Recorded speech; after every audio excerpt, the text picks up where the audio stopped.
Welcome to the Jeff Canada Show. But if you're going to get your feelings hurt, you might need to turn this shit off.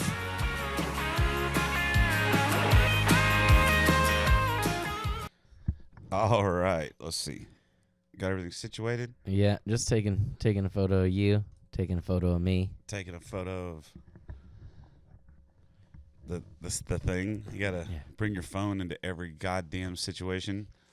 Ugh, I want to throw it. Yeah, like I hate them. I hate them real bad.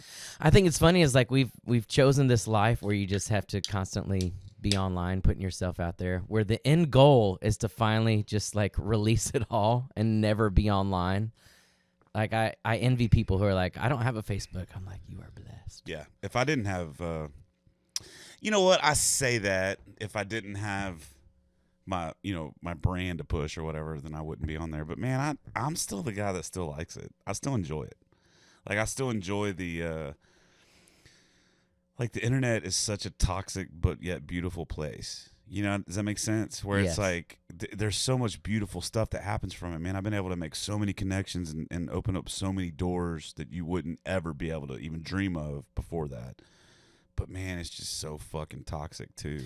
And it's such an addiction. It's like I'm addicted to it. My phone, I'm swiping on Facebook. I just did this a second ago. I don't need to be here again. And I'm annoyed with myself. Whatever. It's just like part of what you got to do when you have your own business. You know, you got to be putting it out there. So Yeah, I put certain you know me, like I'm a very self-disciplined guy. Uh-huh. Like I'm a very, whenever I do something I'm like all in or I make sure that I take inventory of what I'm doing. Mm-hmm.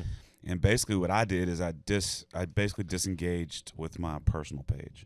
Right. On Facebook. So Yeah. I don't even, so when I log on to my Facebook, when I get on my Facebook, it's only on my artist page and I'm only seeing the stuff that I want to follow. I think that's one of the smartest things you did. And even seeing Candace do that now and She's like working on it, yeah. create her persona and her personal brand. It's honestly something I've been thinking a lot of because, I did the personal brand for a long time and now I've got the business, best lesson ever. And I really enjoy putting my efforts into that and it being a thing that's not me.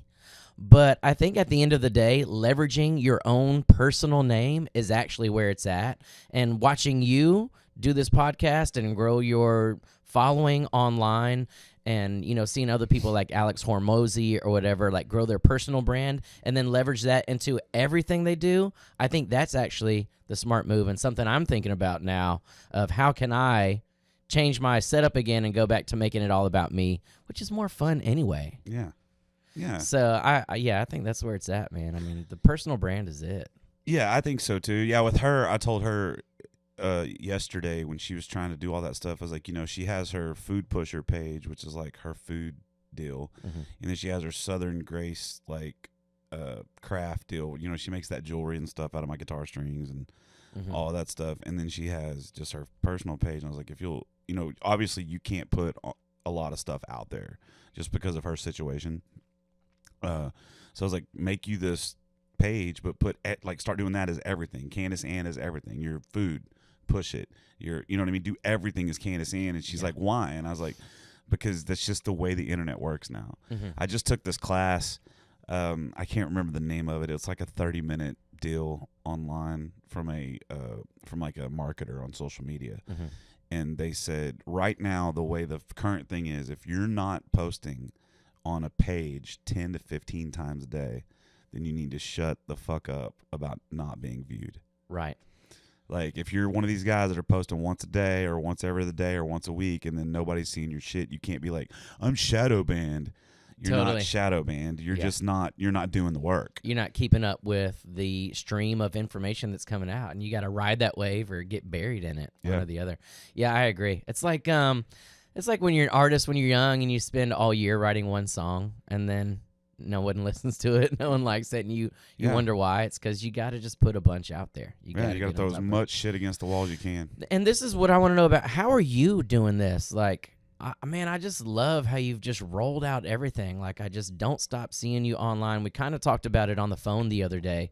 What's your production schedule like? Tell me like what one day is like for you, or maybe it needs to be a week kind of thing. What's your week like in terms of how you're getting all this content out? Because I want to move towards this. It's hustle, dude. Like I literally have no hobbies anymore. I mean, this is a hobby. I either spend time with my girl and my kids, or I'm doing this. Like, that's it. There is no, I don't play poker anymore, and that was a big part of my life for a while. I don't gamble anymore. I don't drink anymore, dude. I just gave away my PlayStation because I gave it to Brody because I was I was like playing Madden like 2 or 3 hours a day, dude.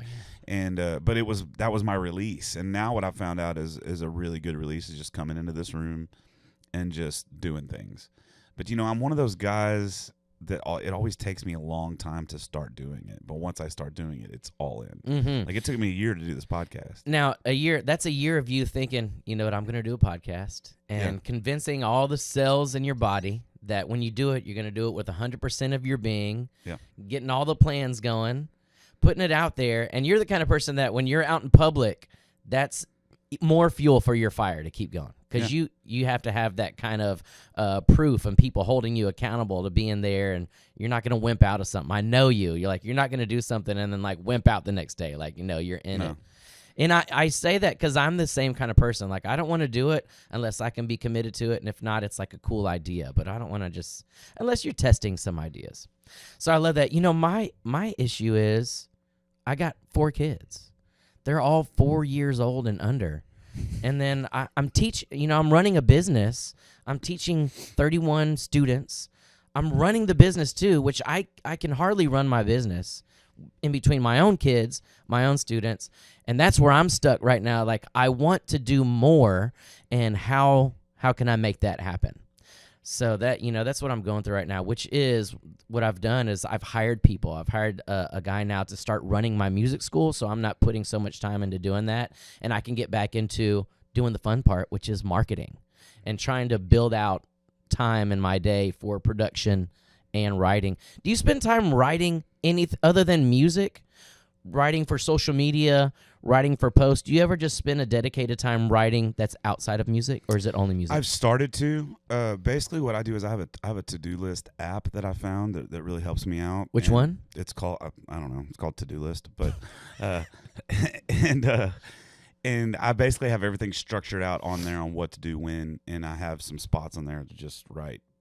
And that could be anything. That could be music. That could be whatever. I mean, the other night I was in here writing poetry.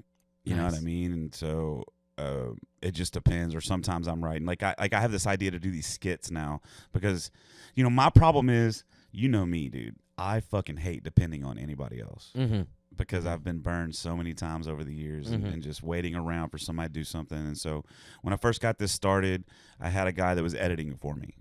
Right. And he's a good dude. I have no complaints about him, but it was just, he's got his thing going on and it just wasn't consistent enough. And so I really dove in like the editing stuff. So like the last 4 or 5 episodes I've done myself.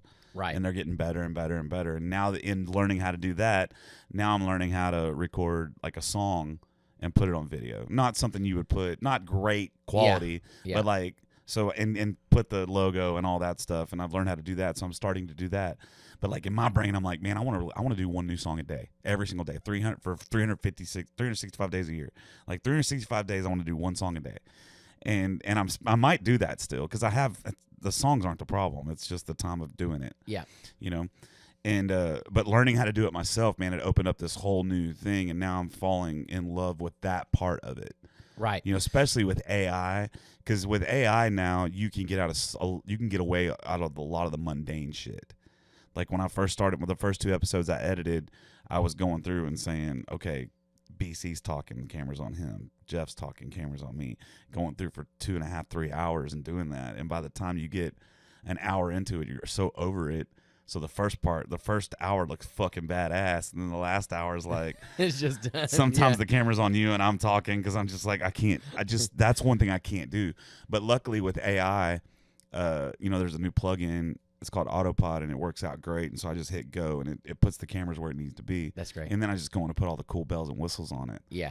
So with that, what that allowed me to do now is it allowed me to put an introduction on the podcast because now I know what I'm doing, and it doesn't take me 8 hours to do it. Do you know what the intro to this podcast is going to be, or you write that later? Yeah, what I basically do, so I'm releasing a guy named Luke Prater this week, and so I'm going to talk about something. I haven't decided yet.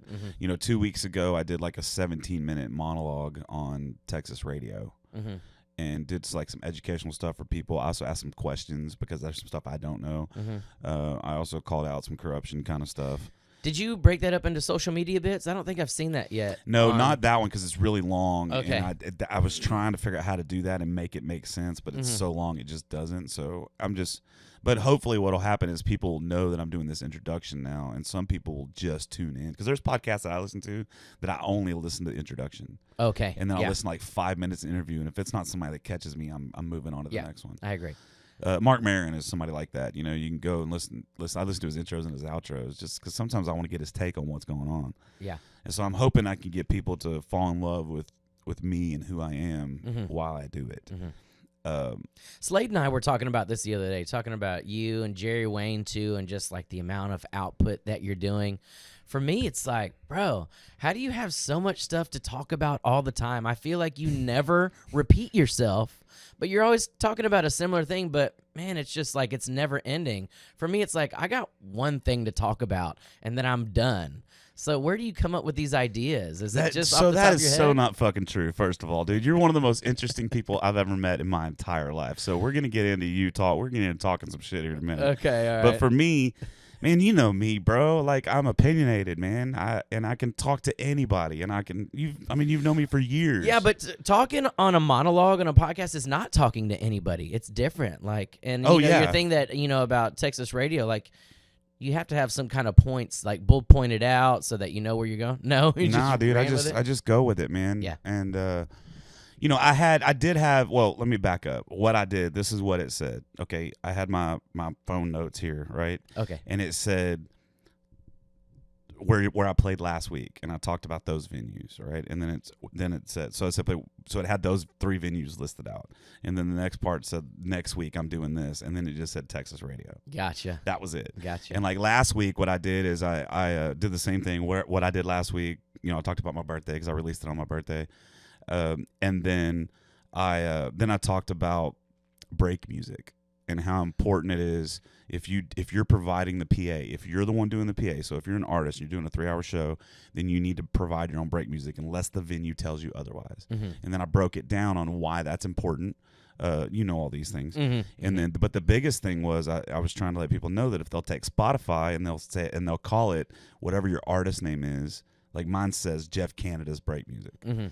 And I put that on there, dude. I've had multiple bigger artists reach out to me and tell me thank you for playing their music, and it's opened up a door. It's opened up a communication to build a relationship with that artist. That's right, because they can see that their song's on your playlist, right, from their dashboard. Yeah, and that's all stuff that people don't think about. And when you get into me, and like I know it's a crazy number, and most people that do it on the original can't put this in a, like, I was talking to Tracy Bird the other day, and he's like celebrating his 30th year or something like that, and he told me how many shows he played, and I've played more shows than Tracy Bird. Sure. You know what I mean? And because I've done over 5,000 shows in the last 16, 17 years. Yeah.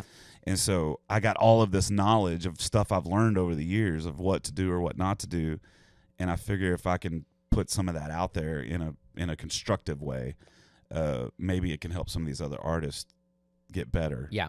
And that's where that crossover is when you spend a decade playing cover shows. Yeah. You got the production down. You know how the show is supposed to go. So when you move over to doing your own music, you're not only a pro entertainer, you're a pro on the production side and know how the whole show should be run. And you're right. You got some of these guys who are writing amazing music and never done covers, and they're playing their 10th show ever or 50th show ever. And maybe even after doing it for a couple years, and they're still kind of green as compared to how much time we've put in on stage and how it should go.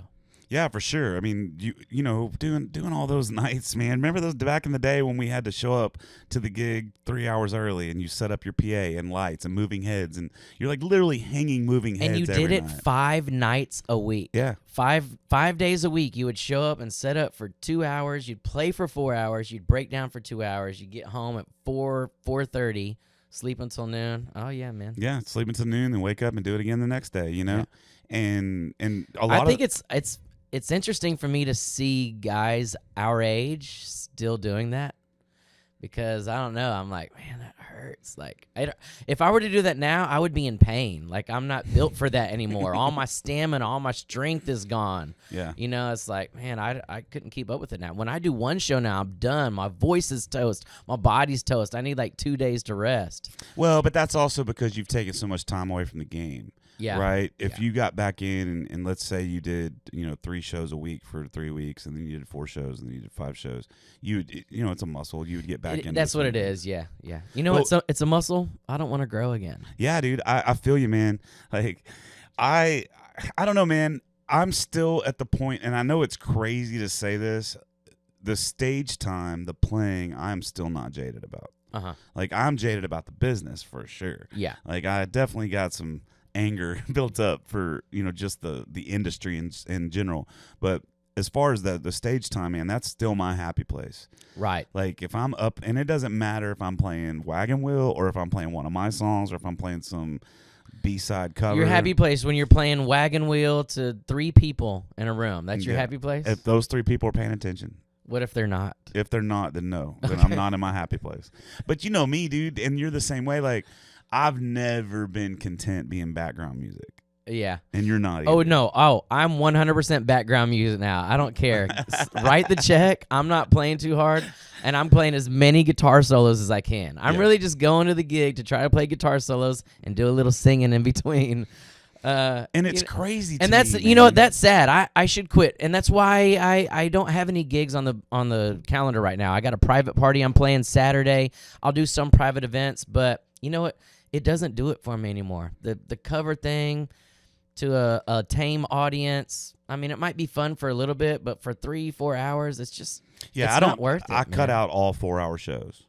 Like, and I lost a lot of venues because a lot of venues are still stuck in that fucking thing. And what they don't realize, if they would really, really get smart about things, if venues would get smart about things and realize that the live music is not there to bring people in, it's there to offer the crowd something. Right. It's part of their brand, of their bar, and they need to keep the entertainment level up and the quality of the entertainment up, and that's what keeps people moving, is that they know they can show up to the venue and see a nice quality performance, and preferably in a specific kind of genre. That would be even, taking that branding to the next level. Yeah, and you're only going to hold somebody for about 90 minutes, man. 90 minutes to 2 hours maybe. Yeah. I know that whenever I'm doing a 2-hour show, like Sawyer Park the other day for my birthday, I think we played for like 2 hours. Mm-hmm. It was supposed to be a 90-minute set, but we just kind of went ham at the end or whatever. Yeah.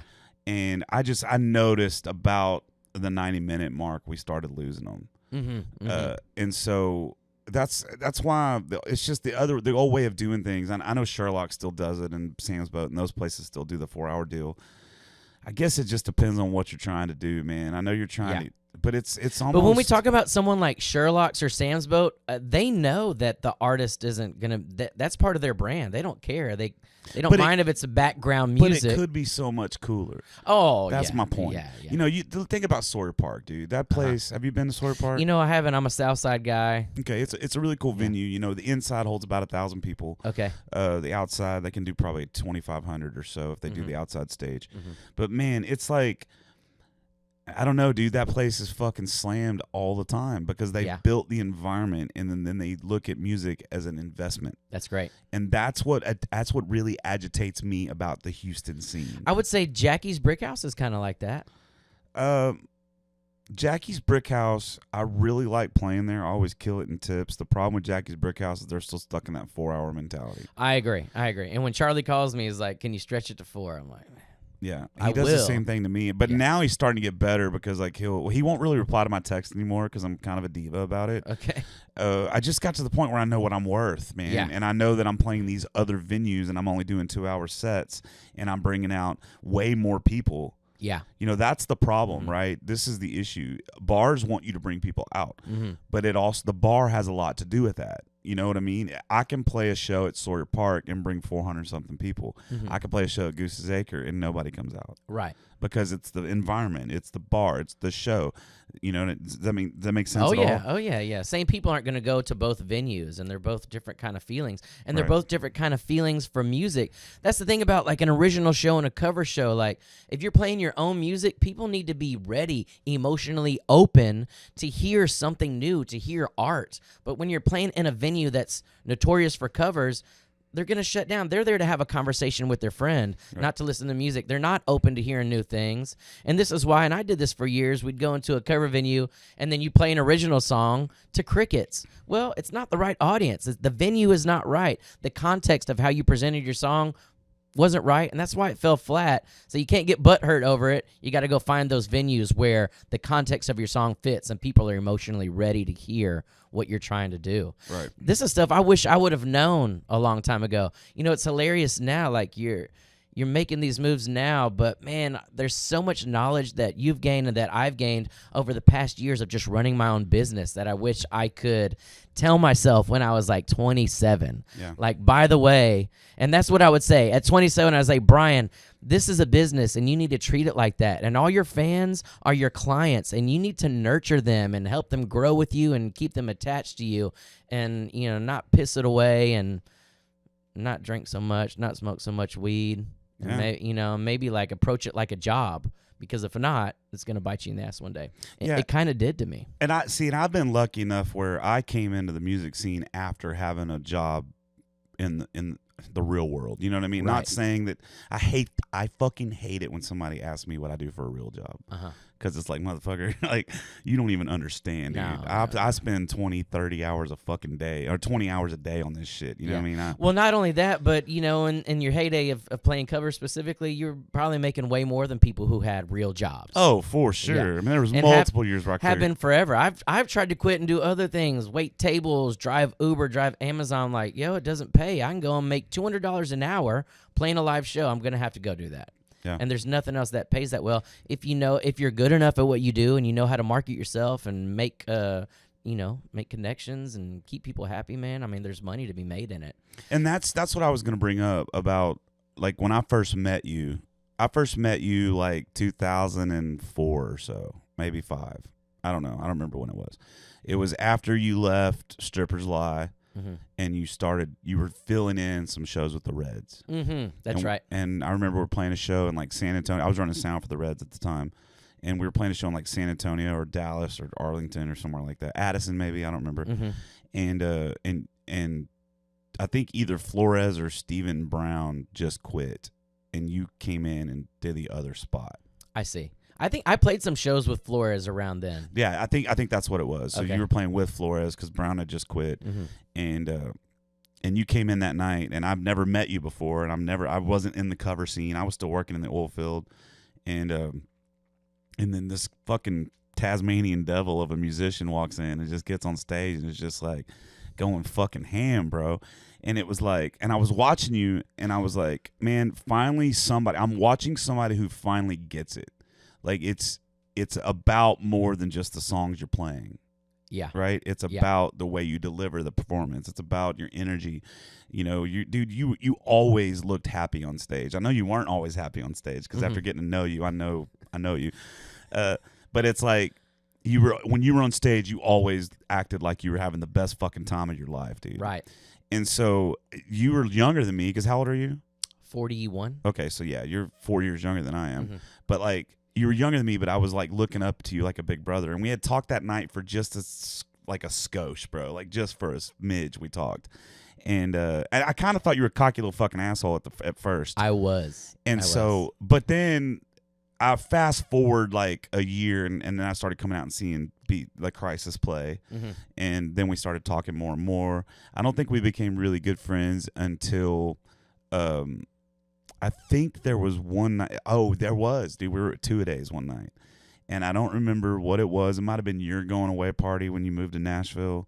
It might have been Seven's going away party. I can't remember. We were at 2-a-days, and Dwayne was there, and Seven was there, and you were there. And me and Seven almost went to fucking fists. Nice. Because he told me that he was like, he's like, if you're going to be a front man, you need to do some fucking push-ups or sit-ups. And he was like, you don't have what it takes to be a front man or whatever. Oh, my God. And I fucking like, dude, I was like, man, fuck you, dude. I don't know who the fuck you think you are. You're in a fucking cover band. Like, go fuck yourself. And then we're about to get into it, and then you and Dwayne jumped in between us. Oh my God, that's hilarious. And then you kind of pulled me to the side and talked to me a little bit. Do you remember that night at all? No. And you kind of pulled me to the side and talked about it. And then that's whenever we after that we started. That is so funny. You know? I'm so glad you remember that, because honestly, I don't remember a lot of my 20s. Yeah. I was just drinking too much, smoking too much weed. Yeah. Edit that out. I teach kids now. Yeah. It's all something, teachers should be smoke weed. Even like when you talk about me back then, like I miss that person you're talking about. Honestly, I hurt when you talk about that. I'm like, damn, like I was doing it. Like I was really doing it. I was just like in the moment. There was no thinking about tomorrow. I was just living on that day. I was dying on stage every time. That was it. For the silly, dumbass cover shows, I was just dying on the stage just because I didn't know. I thought that's what it was supposed to be. I thought that's what you were supposed to do. And maybe you were. I think, but I didn't combine that with any kind of strategy or foresight or business savvy. Right. And so all of that amazing energy that I had just kind of sat there on stage. And granted, I made some moves, and towards the end of my 20s and early 30s, I started moving into places where I should have, but I could have kicked it in earlier, man. And when you talk about that, like, it brings me back to those times on stage. I just was going for it, my voice was full, and I was up on my guitar shredding, and I was just faking all of it, just like with so much enthusiasm, and that's really what got it done. Honestly, I was faking a lot of that. I was faking it all. Well, it's called performance, bro. That's what it's fucking called, man. There are plenty of nights where I'm like, at the beginning of the show, I'm like, fuck, I don't want to be here, man. Like, I just don't want to be here. But then I get halfway through the show and I'm like, all right, like I'm having fun. Yeah. It's just, man, it's weird. Candace and I were the other day she was kind of asking, because I don't think she's met you yet, or has she? I don't know. I feel like I know her because she's on your stuff all the time, and now I know who she is. I might have met her in passing once, maybe at Dosido or something. Yeah, or the Pig. Yeah, I can't remember. Oh, the Pug. Yeah, maybe that was her. Mm-hmm. I can't. But anyway, I was trying to tell her about who you were and stuff. So I started going down the YouTube rabbit hole, the Who Is BC rabbit hole, and I was like sending her.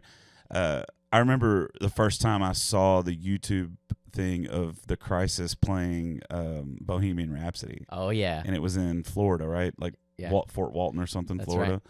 And dude, and I watched the video the other night and I sent it to her. But the thing that got me watching that video was not necessarily, because back then when I watched y'all, I was like, that's the fucking greatest thing I've ever seen in my life. They're so talented.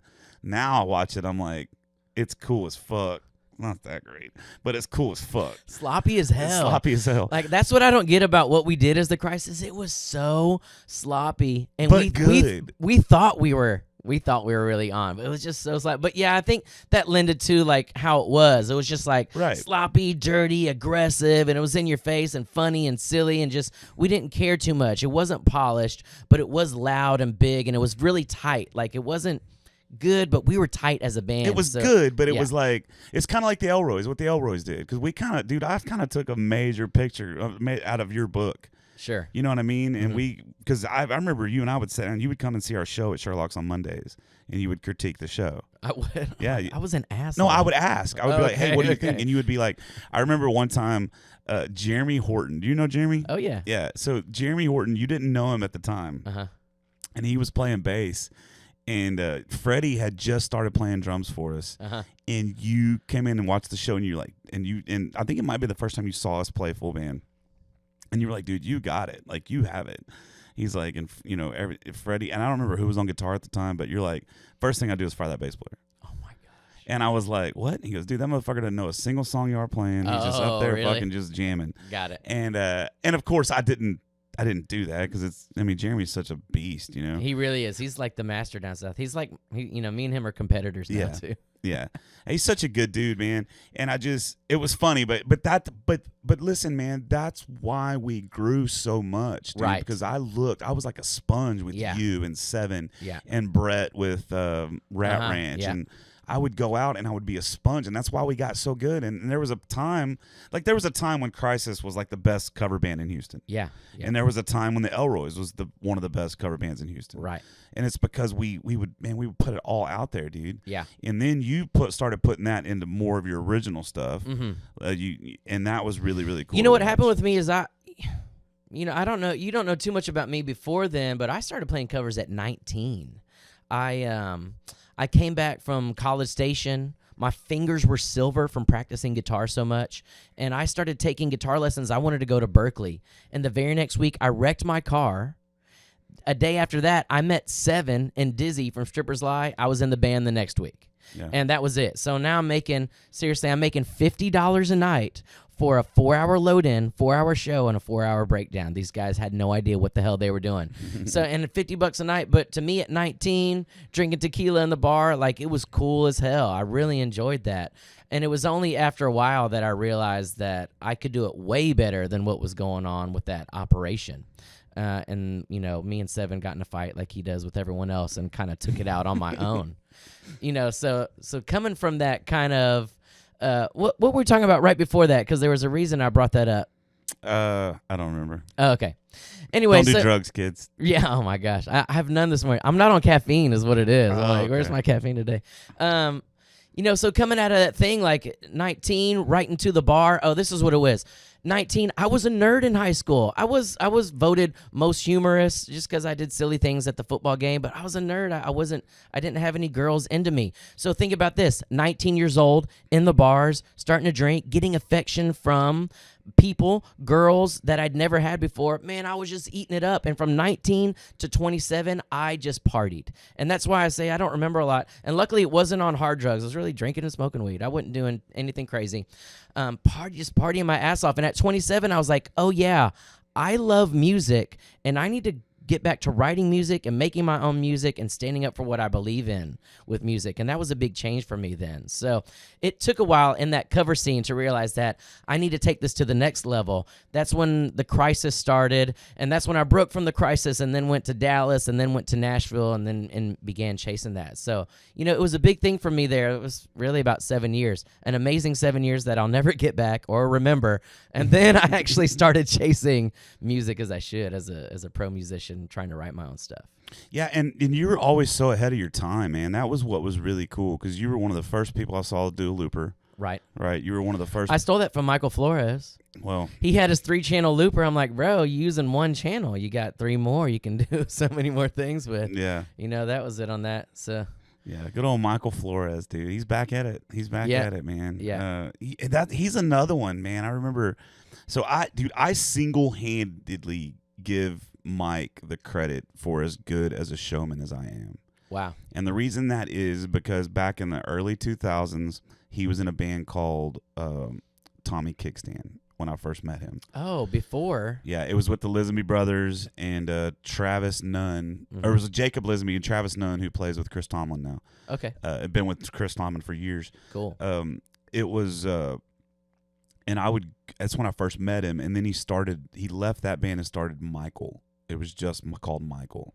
It's okay. I thought he had another band with another one thing name. It wasn't Michael. He did, but it was after this. Oh, okay. So it was just Michael. And so Michael was like a 5-6 piece band. They had a percussion player. It was a big deal.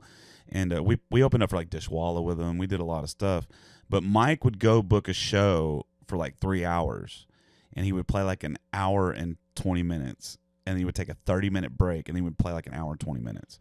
And I would get up and play during his breaks just acoustic by myself. Nice. And to go from having a full band, the energy of a full band, to have a guy with an acoustic guitar and then back up. So there's 2 people I credit that with. He's one of them, and Nathan Looney is actually the second one, even though I can't stand that motherfucker.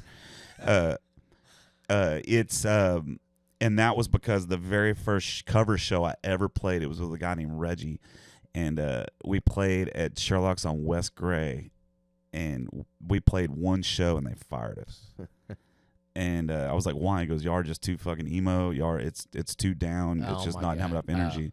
And so I went back, and I learned a whole bunch of new songs, and that's when I started paying attention to y'all and doing all that stuff. Because at that time, I knew maybe 15, 20 covers, and it was all, so that's why we did a song swap. Got it. And it was all Pearl Jam and Alice in Chains and just all that depressing shit. Yeah. And those two people are why I really feel why I became such a good person, like a showman on stage. Yeah. You know, Michael Flores did the same thing for me. He told me the most powerful thing you can ever tell anyone, especially in regards to singing, because I was like, I can't sing this. And he told me the most powerful thing I've ever heard, and he said, yes, you can. Yeah. And all I needed was to hear that. And I went back on stage and I nailed the part and I got it done. And it's crazy now. Like, you know, I teach students now, and the main thing that I tell them when they start doubting themselves is you can do it. Like, you can do it. And it takes someone of authority, someone who's good at what they do, saying, yeah, bro, you got this. Just keep going for it. You can do it. Man, it was like the most powerful thing anyone has said to me. Just someone who's great at what they do saying, yes, you can. And you know what? I went back on stage and I did it. So I'll always credit him for that. Me and Michael played a lot of shows together for a while. Yeah, I remember. Now him and Danny are back playing on the south side over there. Yeah, they are. It's funny, man. Like I went and I hung out with him not too long ago, and I was watching him play. And, you know, he's doing this whole Reddit thing, and he's got this iPad set up in front of him and stuff, and doesn't give a fuck about the crowd in front of him. Wait, he's live streaming to Reddit? Yeah, Flores? Yeah. Does he have followers? Yeah, apparently that's where he's making most of his money. I don't know. I haven't really talked to him a lot, but, you know, he's just, you know, he's Flores. I love him to death, like a brother. I'd do anything for him, but he's just flaky, and he's just in his own world. You know what I mean? Love the cat, though, and if he called me right now, I'd drop what I have and go help him out for sure. I'd like to catch up with him, really. Yeah. I just remember back in the day, like, listening to him sing and being like, man. Yeah, how? But now I'm like, I go back and listen to those same tracks, and I'm like, does he sound the same?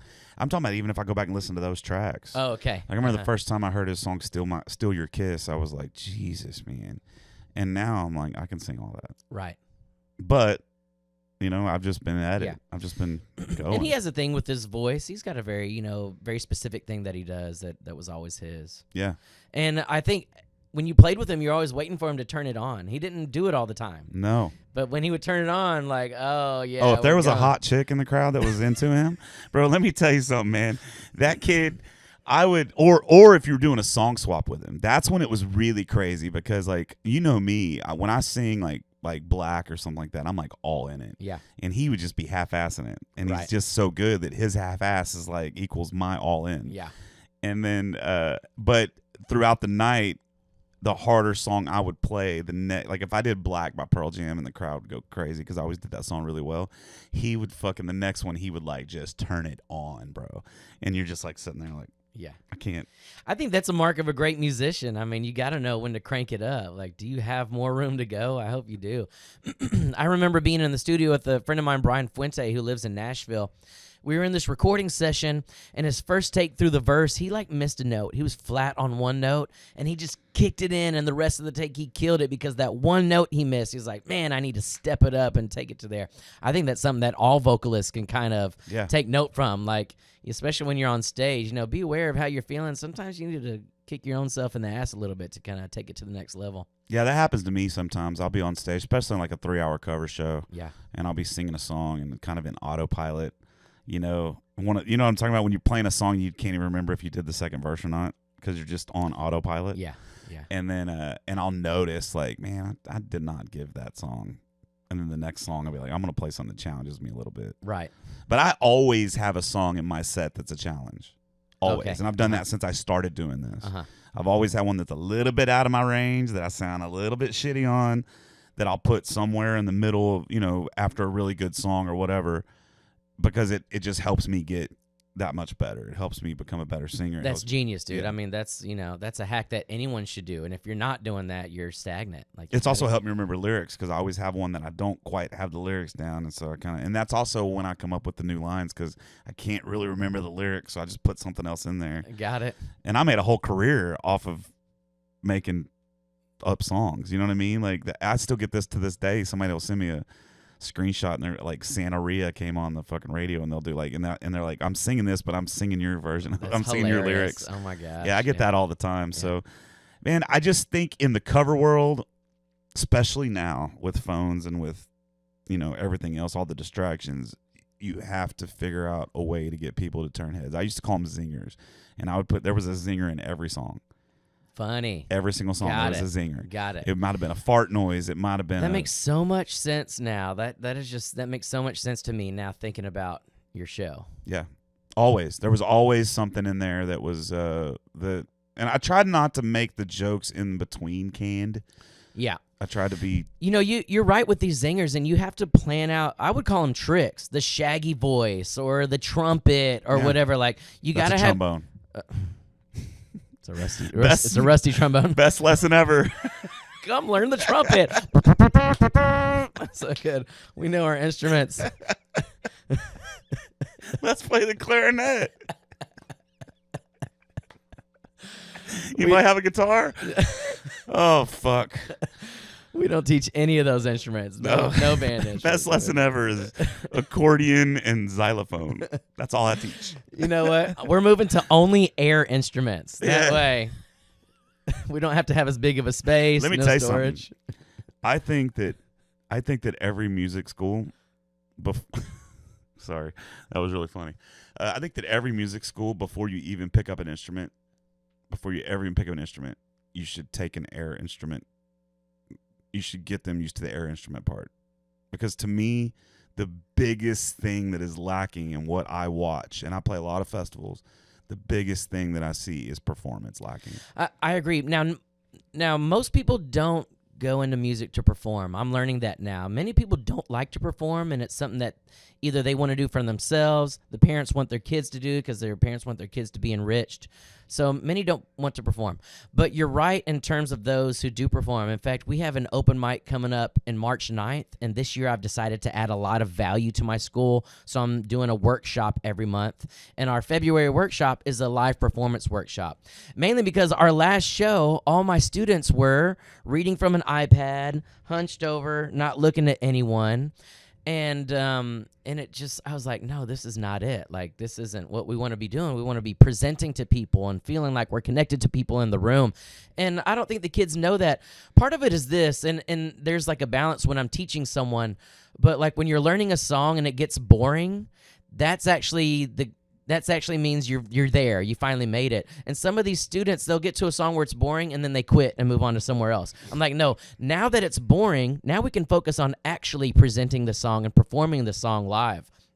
So as we're moving into March this year, I've asked all my top students specifically, like, we're not reading from the iPad. You got to get off book as soon as possible. And we're going to do this performance workshop where I'm going to show you some tricks and how to feel like you're comfortable around people.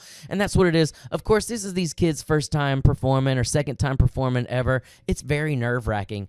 Part of that is just preparing them for the nerves. You're going to be nervous. It's human.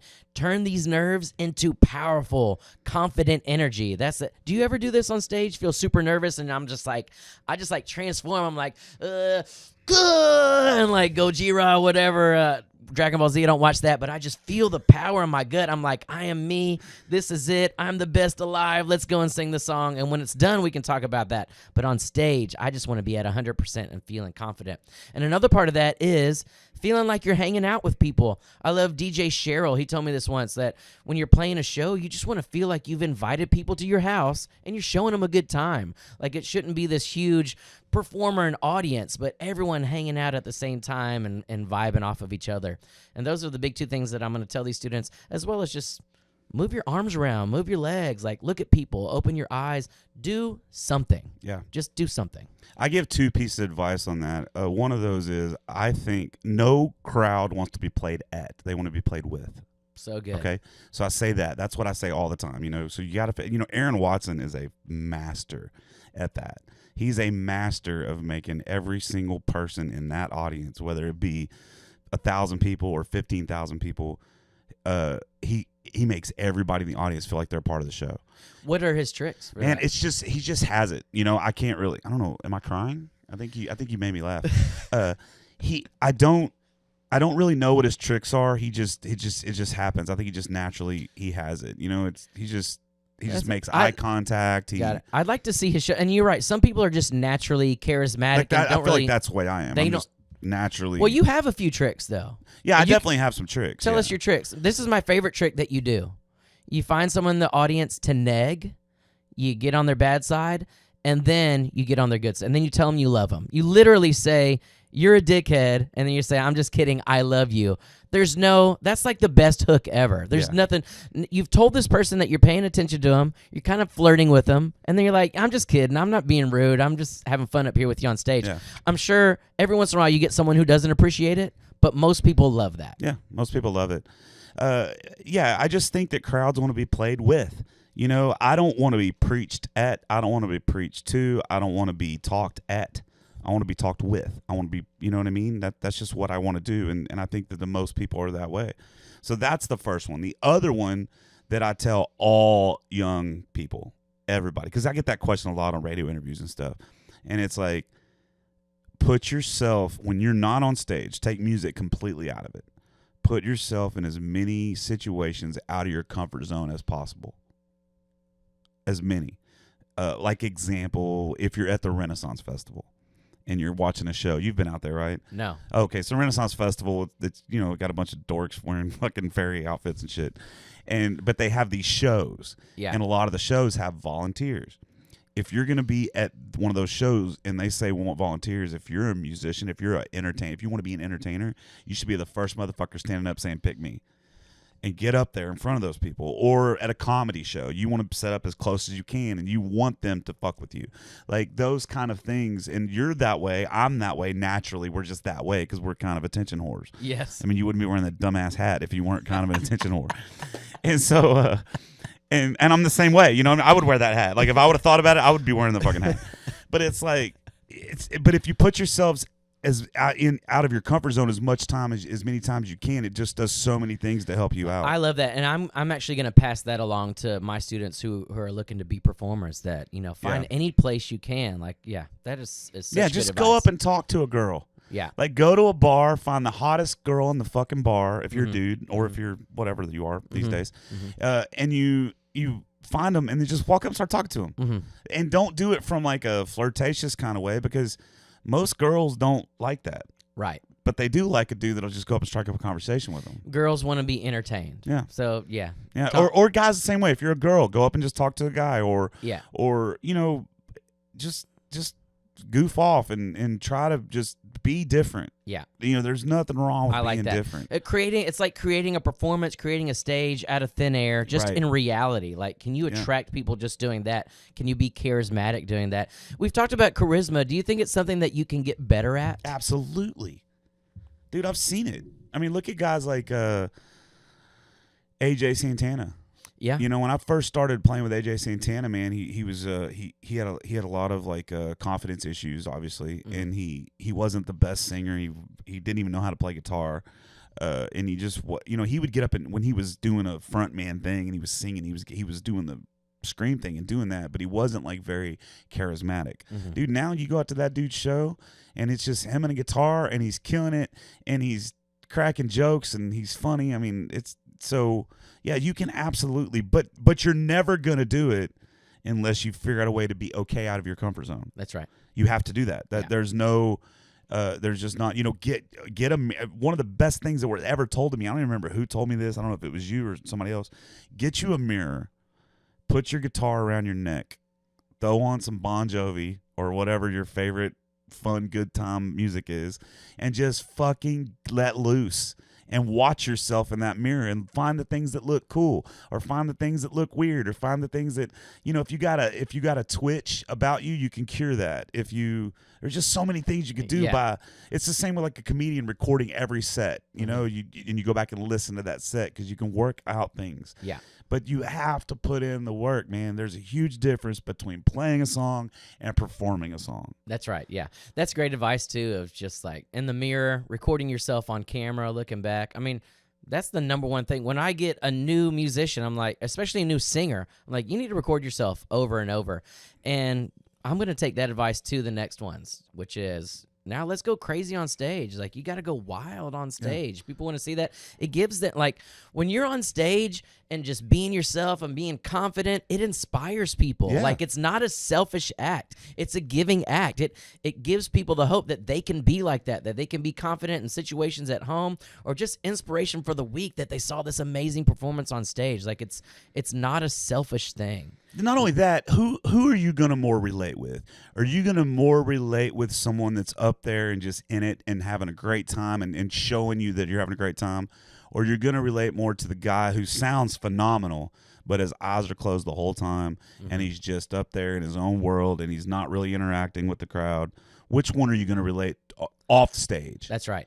Right? Because to me, if I don't know how to play music, I can't relate to that guy. Yeah. But I can relate to the guy that's running around acting like a dipshit on stage. That's right. You know, Here's my issue with that, especially when I was younger. And Charlie always mentioned, you get so much funnier when you start drinking. And I hate that even now when I play shows, I got to have a couple beers. And if I don't, I don't feel like connecting with people. Yeah. But you're sober now. Yeah. How do you push through that? I know that it wasn't even an issue. Okay. Yeah, I was so done whenever I was done that I knew, because there'd been like multiple times where I tried to stop, and I would go 100 days without drinking or whatever, and it would always go back, because it was just when I was in the cover band days, the people were coming out because of the party. They were coming to see us play because what's Jeff gonna do tonight? Well, when I moved more into like what I'm doing now, sobriety is a lot more welcomed. That's so true. It's Yeah. not it's not pushed. This I actually did a post about this yesterday, because Elle King, I don't know if you saw this or not. Elle King, you know who that is? Okay, she's a singer. She's really good. She's the X's and That's right. But she started doing country, and she was in Nashville, and she was doing a thing at the Opry for Dolly Parton, and she's up there cussing and just fucking. She's fucked up. She's clearly fucked up. And I posted yesterday, I was like, I see everybody like judging this girl for this, but if everybody knew how much alcohol was pushed on us in the entertainment industry, Oh, yeah. it can get out of hand. It's not just alcohol. No, it's Yeah. definitely not just alcohol, Yeah. but it can get out of hand really quick. Yeah. Especially if you're not a strong-willed person. Like, I like to think I'm a pretty strong-willed person, so it never took a bite of me. I never became an alcoholic, but I know a lot of people that have drank themselves to death. Man. Sure, yeah. And I was lucky to escape that too. And I can be strong-willed, but that strong will can work against you. Like, I was strong-willed to say, no, I don't have a drinking problem, even though I'm getting drunk every day at the show and even on my days off, So, yeah, being able to analyze yourself is tough like that. But see, and I never did that. I never got drunk. Ever. I never even drank unless I was on stage. I enjoyed being out. I was playing out 4 or 5 nights a week. I enjoyed going to those places I played at on my off nights to get more attention. Right. And get free drinks. It was free drinks and attention. So, of course, that's where I was going, especially in my early 20s. Yeah, because listen, dude, when you're single, you're out there doing you're wanting one of two things, or both. You're want to get fucked up, and you want to get laid. Like, that's it. That's what you're there for. Yeah. And so, and getting more fucked up is just a little bit easier to get laid, because your inhibitions are down and all that stuff. It can take a bite out of you, and I've seen it happen to so many people, dude. Yeah. And I've seen so many people ruin their lives over it, and I wouldn't allow that to happen to me. All these doors started opening, these opportunities started happening, and to me, I just viewed it as a huge slap in the face for my supporters and my fans to be out there getting fucked up and taking all that for granted. Right. And so, but I was not an alcoholic, so it was an easy transition for me. Right. Yeah. I just same. did it. I was like, fuck it, I just do it, and I just stopped. And I'm not gonna lie, weed made that a lot easier. Sure. Yeah. We all need something to unwind with at some point. My ideal version of myself takes no THC or alcohol or sugar. Like, there is an ideal I have of myself. But now at 41, after all these habits I have just created in 41 years, now I'm like trying to be more realistic with myself. Me too. Especially being, 41, my kids are young, man. My kids are 4 years old and younger. And I'm like, shit, I actually really need to take care of myself now. And it's the hardest it's ever been for me to create better eating habits. I got no time to go to the gym. And honestly, this weighs on me every day of like, am I just going to be a blubber myself into my 50s and 60s. Now my kids are going to be 15 years old. Dad, come run with me. And I'll be like, my arm hurts and I'm fat and my leg. You know what I mean? So it's something I think about every day, but still have not yet made a change. Dude, I don't partake in anything during the day. So I don't smoke. I don't eat edibles or anything during the day. I joke about it a lot, but I'm not really on it. I found that the transition was easier to start joking about weed on stage and not talking about alcohol so much. Right. Because you're not taking shots. You can say I ate a gummy and you can just, you know what I mean? And people laugh about it. Most of the time I didn't really. So I just eat it at night for sleep. All right. Yeah. That's all I do. Dude, for 7 weeks now, I've been on this like high protein carnivore diet. I haven't had any sugar. Oh, dude, no sugar? Dude, no sugar, no breads, no pastas. And I've lost like 17 pounds in the last like 6 or 7 weeks. And so I'm doing that as well as nothing during the day. So I have no chemicals in my system at all. I drink one of these a day, these Monster Rehabs, which are they're only 25 calories and they don't have all the shit that the other ones have. They're not carbonated and all that stuff. I see. So I drink one of those a day. That's kind of my coffee, but I don't drink coffee. So I'm pretty much, dude, going raw dogging it through life, dude. Right. And it was rough at first. Okay. Right. It was same thing with not drinking. Same thing with not smoking during the day or not eating edibles during the day or whatever. It's like rough at first, but man, now my baseline is here, and so I haven't crashed. I have not had a crash in a month, maybe a month and a half. I just haven't had a crash, and like I stopped taking naps. What do you mean a crash? Energy crash? Like, and because when you eat all that sugar, yeah, you're eating that sugar, and then when that goes through your system, then you crash. Yeah. So then you need something else to get you up. That's so you right. eat another sugar, or you drink some caffeine, whatever. And so I don't have that anymore. Now it's just like my baseline is always here, dude. I took my first nap yesterday in like 6 weeks. Because that was because I didn't sleep at all the night before. I just have so much energy and I'm ready to go. And that's great, dude. And the swelling in my back has gone down. Because I got some disc problems and that's gone down. And I just don't have the aches and pains. And there is one negative thing that Candace just told me about yesterday, and I didn't know it was a deal, but it's a deal. But it's this carnivore. I think they called it keto breath. Right. Yeah. And basically, no matter what I do, my breath is bad. Okay. But I'm sorry, you just got to deal with it. I mean, right. I brush my teeth, I chew gum, I do everything I'm supposed to do. It's just part of some people get it and some people, but man, it's like the trade-off. It's worth it. Yeah. And that's awesome, man. And I'm not doing it for just like a fad. I'm doing it like I'm trying to change I'm 45 years old. Is Candace doing it with you? No, Candace does her own thing, but she's like she's fit. She's a very healthy person. Yeah. It's just me doing it, and I found it's the easiest thing to do when I'm on the road because I can just go to Whataburger and I can get a triple meat cheeseburger and just don't eat the bread with bacon. Got it. Eat that, and I'm good to go. Every morning I have a hamburger patty with a few scrambled eggs and then bacon on top of that. Nice. That's what I cook it every morning, and I eat that. So I started cooking. I've never cooked in my life. Seriously? Nah, dude. And so I started cooking every day, and that's kind of the whole thing. It's made me, dude, there's just so many things I'm doing. I stayed in her guest room the night before last because Gracie fell asleep in her bed, and I didn't want to move her, so I just went to bed in the guest room. I got up and made the fucking bed, dude. Like, I fucking made a bed, and I didn't really even think about it. I just did it. And she sent me a picture yesterday. She's like, who are you? And it's like, or something along those lines. And it's just like all of these things. Dude, that's my message to the world now, man, is like, once you start doing positive things, those positive things build on each other. And then you start cutting other negative things out because you realize this is the way I want to feel. I don't want to feel this way. I want to feel this way. That's right. But man, when you're in that negativity thing, I was in it for 40 something years, bro. Just negative, like fucking negative about everything. And it was because of my environment and the way I was raised and the people I was hanging out with and being out with the fucking loser-ass people that are doing the same thing now they were 10 years ago, sitting at the same bar, drinking the same drinks, fucking the same 6 chicks that go to those bars. You know what I mean? Yeah. We talked about this before. Did you go to therapy? I did. Was that the catalyst for this? Man, I don't really know, dude. I went to therapy in 2020. Okay. I had to, and that's kind of about halfway through 2020 is when I snapped out. Like, because you remember the first part of COVID, I was like a miserable fuck, mad at the universe. And then halfway through that, I switched it. I was like, you know what? I'm not doing that anymore.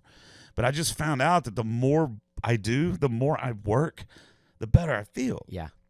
And so I'm not just laying in my bed playing Madden all day or binge watching some stupid fucking show. Right. I mean, I still do that. Don't get me wrong. I lay in bed at night and I'll watch something, but I'm sleeping better, and I'm just a better person, dude. And Candace has had a lot to do with that. I've had a lot to do with her becoming a better person because she was kind of in that same funk when I met her. Yeah. And it's contagious, man. Yeah. It's really, really contagious. And if you stop looking at everything through a victim's lens, you won't see everything as an attack. You know, that's right. And what I say is, and I say this to musicians on the stage, but in life, take radical responsibility for your life. If you're on stage, take radical responsibility for your part and everyone else's part on stage, because that's yours. And the same thing in life. As soon as you take that responsibility and say, what if all this is I don't want to say fault. What if all this is my responsibility? Then you can start to experiment on where you can make changes and how you can improve it. Because you're right, the victim mentality gets you nowhere. It's so easy to complain. Like, complaining about life, dude, life sucks. Don't we all know it? We're going to fucking die in probably 30 years or so, whatever, for me. Like, yeah, it's easy. It's just, that's the easy thing. It's hard to make up and create a new path for yourself and say, despite me slowly going towards my death, I'm going to make a positive impact around me, and I'm going to make a positive trajectory in my life. It's harder to do, but once you do it, you never look back, and you realize you do have a lot of control about where you end up and where you are in life. At least you have a lot of control of your mentality of it. You know, back in the day, if I was to have a blowout, I would get out and I'd kick the fuck out of the tire.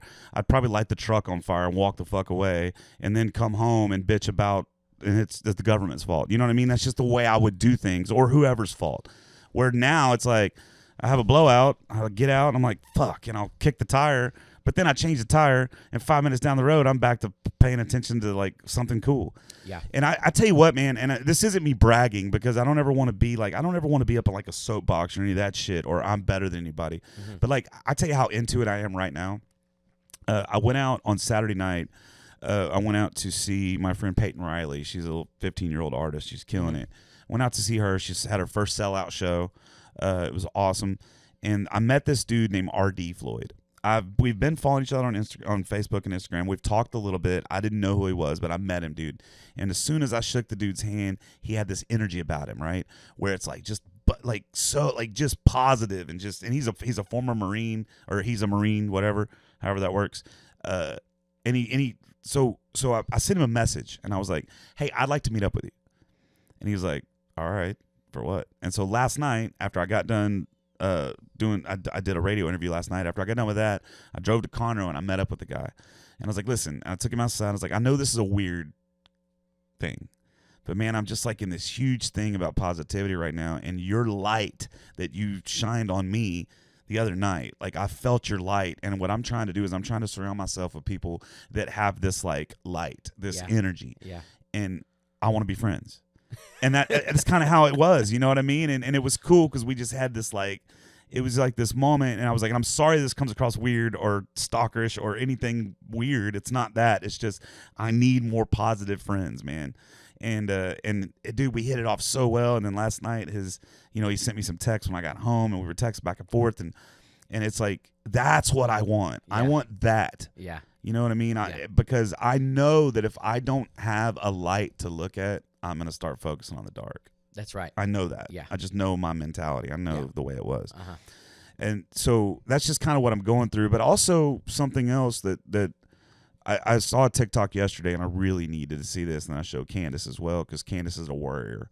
Obviously, I mean, she deserves to. She's had some stuff go on. But like he said, he was talking about using your energy worrying. He said, listen, worrying is you're predicting a future that is bleak. And if you will take that same energy and put it into predicting a future that's productive, like, what if this turned out you'll be productive. Yeah. You're wasting your time if you say, I'm worried about this.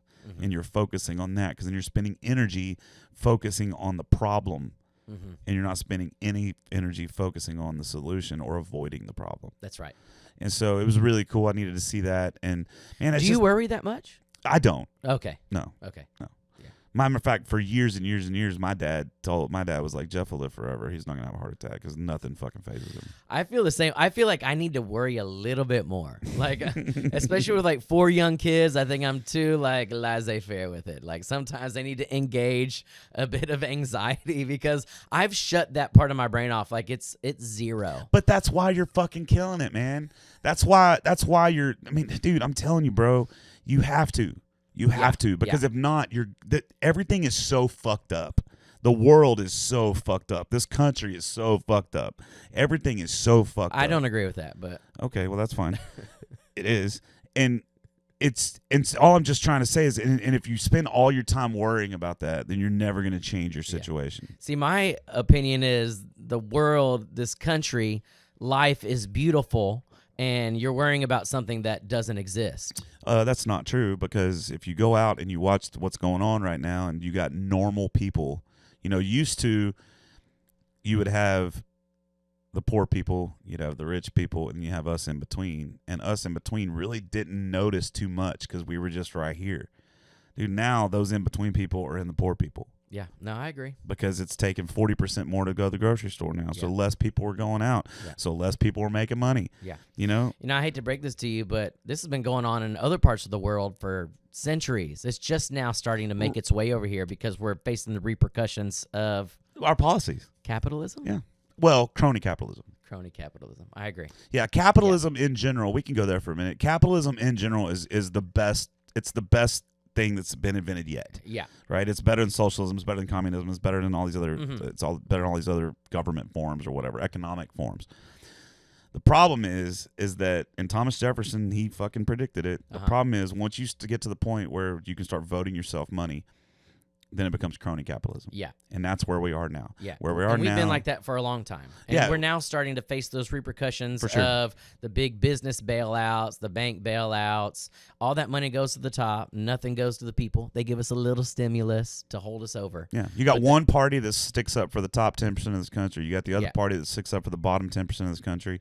Both of those sides are sucking and sucking and sucking. Yeah. The middle 80% of this country is footing the bill, but we get no representation. I feel bad for people who are like trying to be homeowners right now. Like, how impossible is that for someone making $40,000-$50,000 a year to own a home? You can't. So right now, I limped into mine before inflation. I limped into mine at maybe $160,000. It's worth $240 now, and I'm like, my home's not worth that much, and I'm lucky to be here. My mortgage is low, and interest rates are crazy, and I feel scared for people who are trying to move on that now because it takes so much more of your life. And what is the end result is that they have to spend more time working, more time doing shit that they don't like, less time with their family, and less time creating positive energy in the world. But that's our fault, though, dude. It's our fucking fault, man. We're sheep. We're sheep. Look at this Stanley Cup fucking thing right now. Like, why are you got people getting in fights at grocery stores over a fucking cup? Like, you know what I mean? Yeah. Like, or you'll see... like take Taylor Swift, right? Like, we're such sheep. I'm not saying she's not great. She is great. Yeah. She's great, and she does great shows, and she's a good human, and whatever, blah, blah, blah. But the fact that she is like what she is right now just proves the fact that people are just fucking sheep. Mm-hmm. They're just sheep. Half the people that fucking listen to our music don't even like it. They're just doing it because everybody else likes it. But this is a human trait. We're animals. Well, it's we're definitely an American trait. No, not. It's all over the world. We're animals. We're easily persuaded. Mob mentality takes over. We need social proof in order for us to like something because people don't have their own agency to say I like this even though you don't. It's like hard to break from that. I think that's like the first step is realizing that you're your own person. You don't have to rely on anyone else to like something, and you can do it just for yourself. But I don't think that's natural to being human.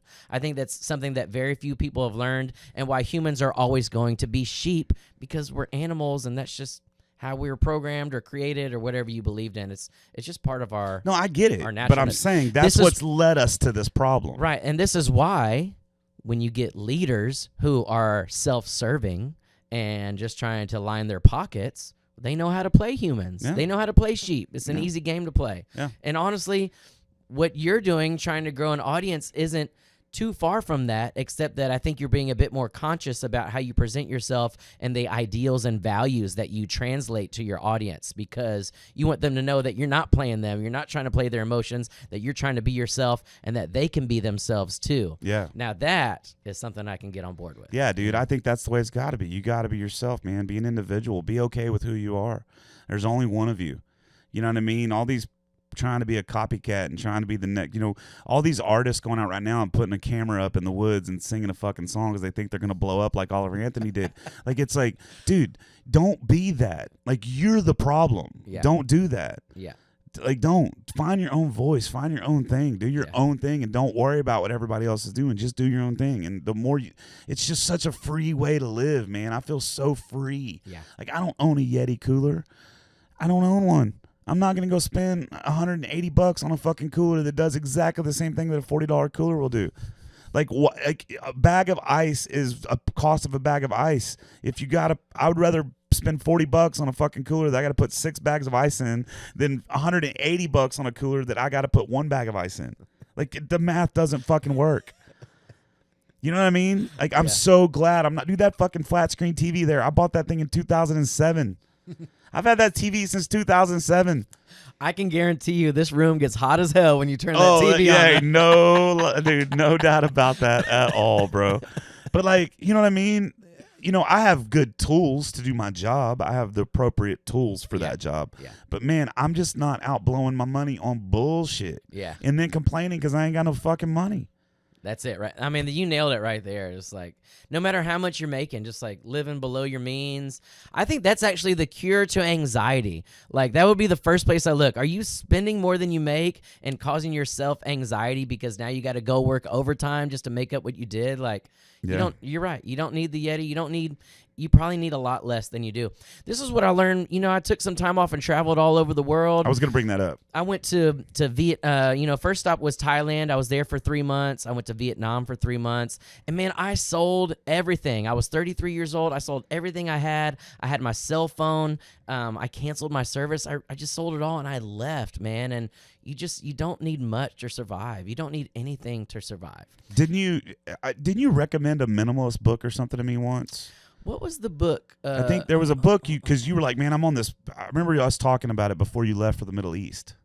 Because didn't you go do some stuff? You went and did some stuff in the Middle East. This was a book. It was called Vagabonding, and it was about what I was doing, I think. And it was just kind of about selling all your stuff and going out on the road. It was written before you had the internet and stuff. When I did it was easy to get where I was going. Right. But while I was out there, not only did I not have much, but man, when you go into these third world countries and you see people living in real abject poverty, like living on train tracks and having to move when the train comes along and just like living in filth, man, I saw some nasty stuff in Egypt. There was this whole like trash town, and literally the town was just trash, man. And like, we're so lucky over here with what we have. And that was like the mentality I kept when I came back. I was like, you don't need much. People are living in poverty and famished and starving every day.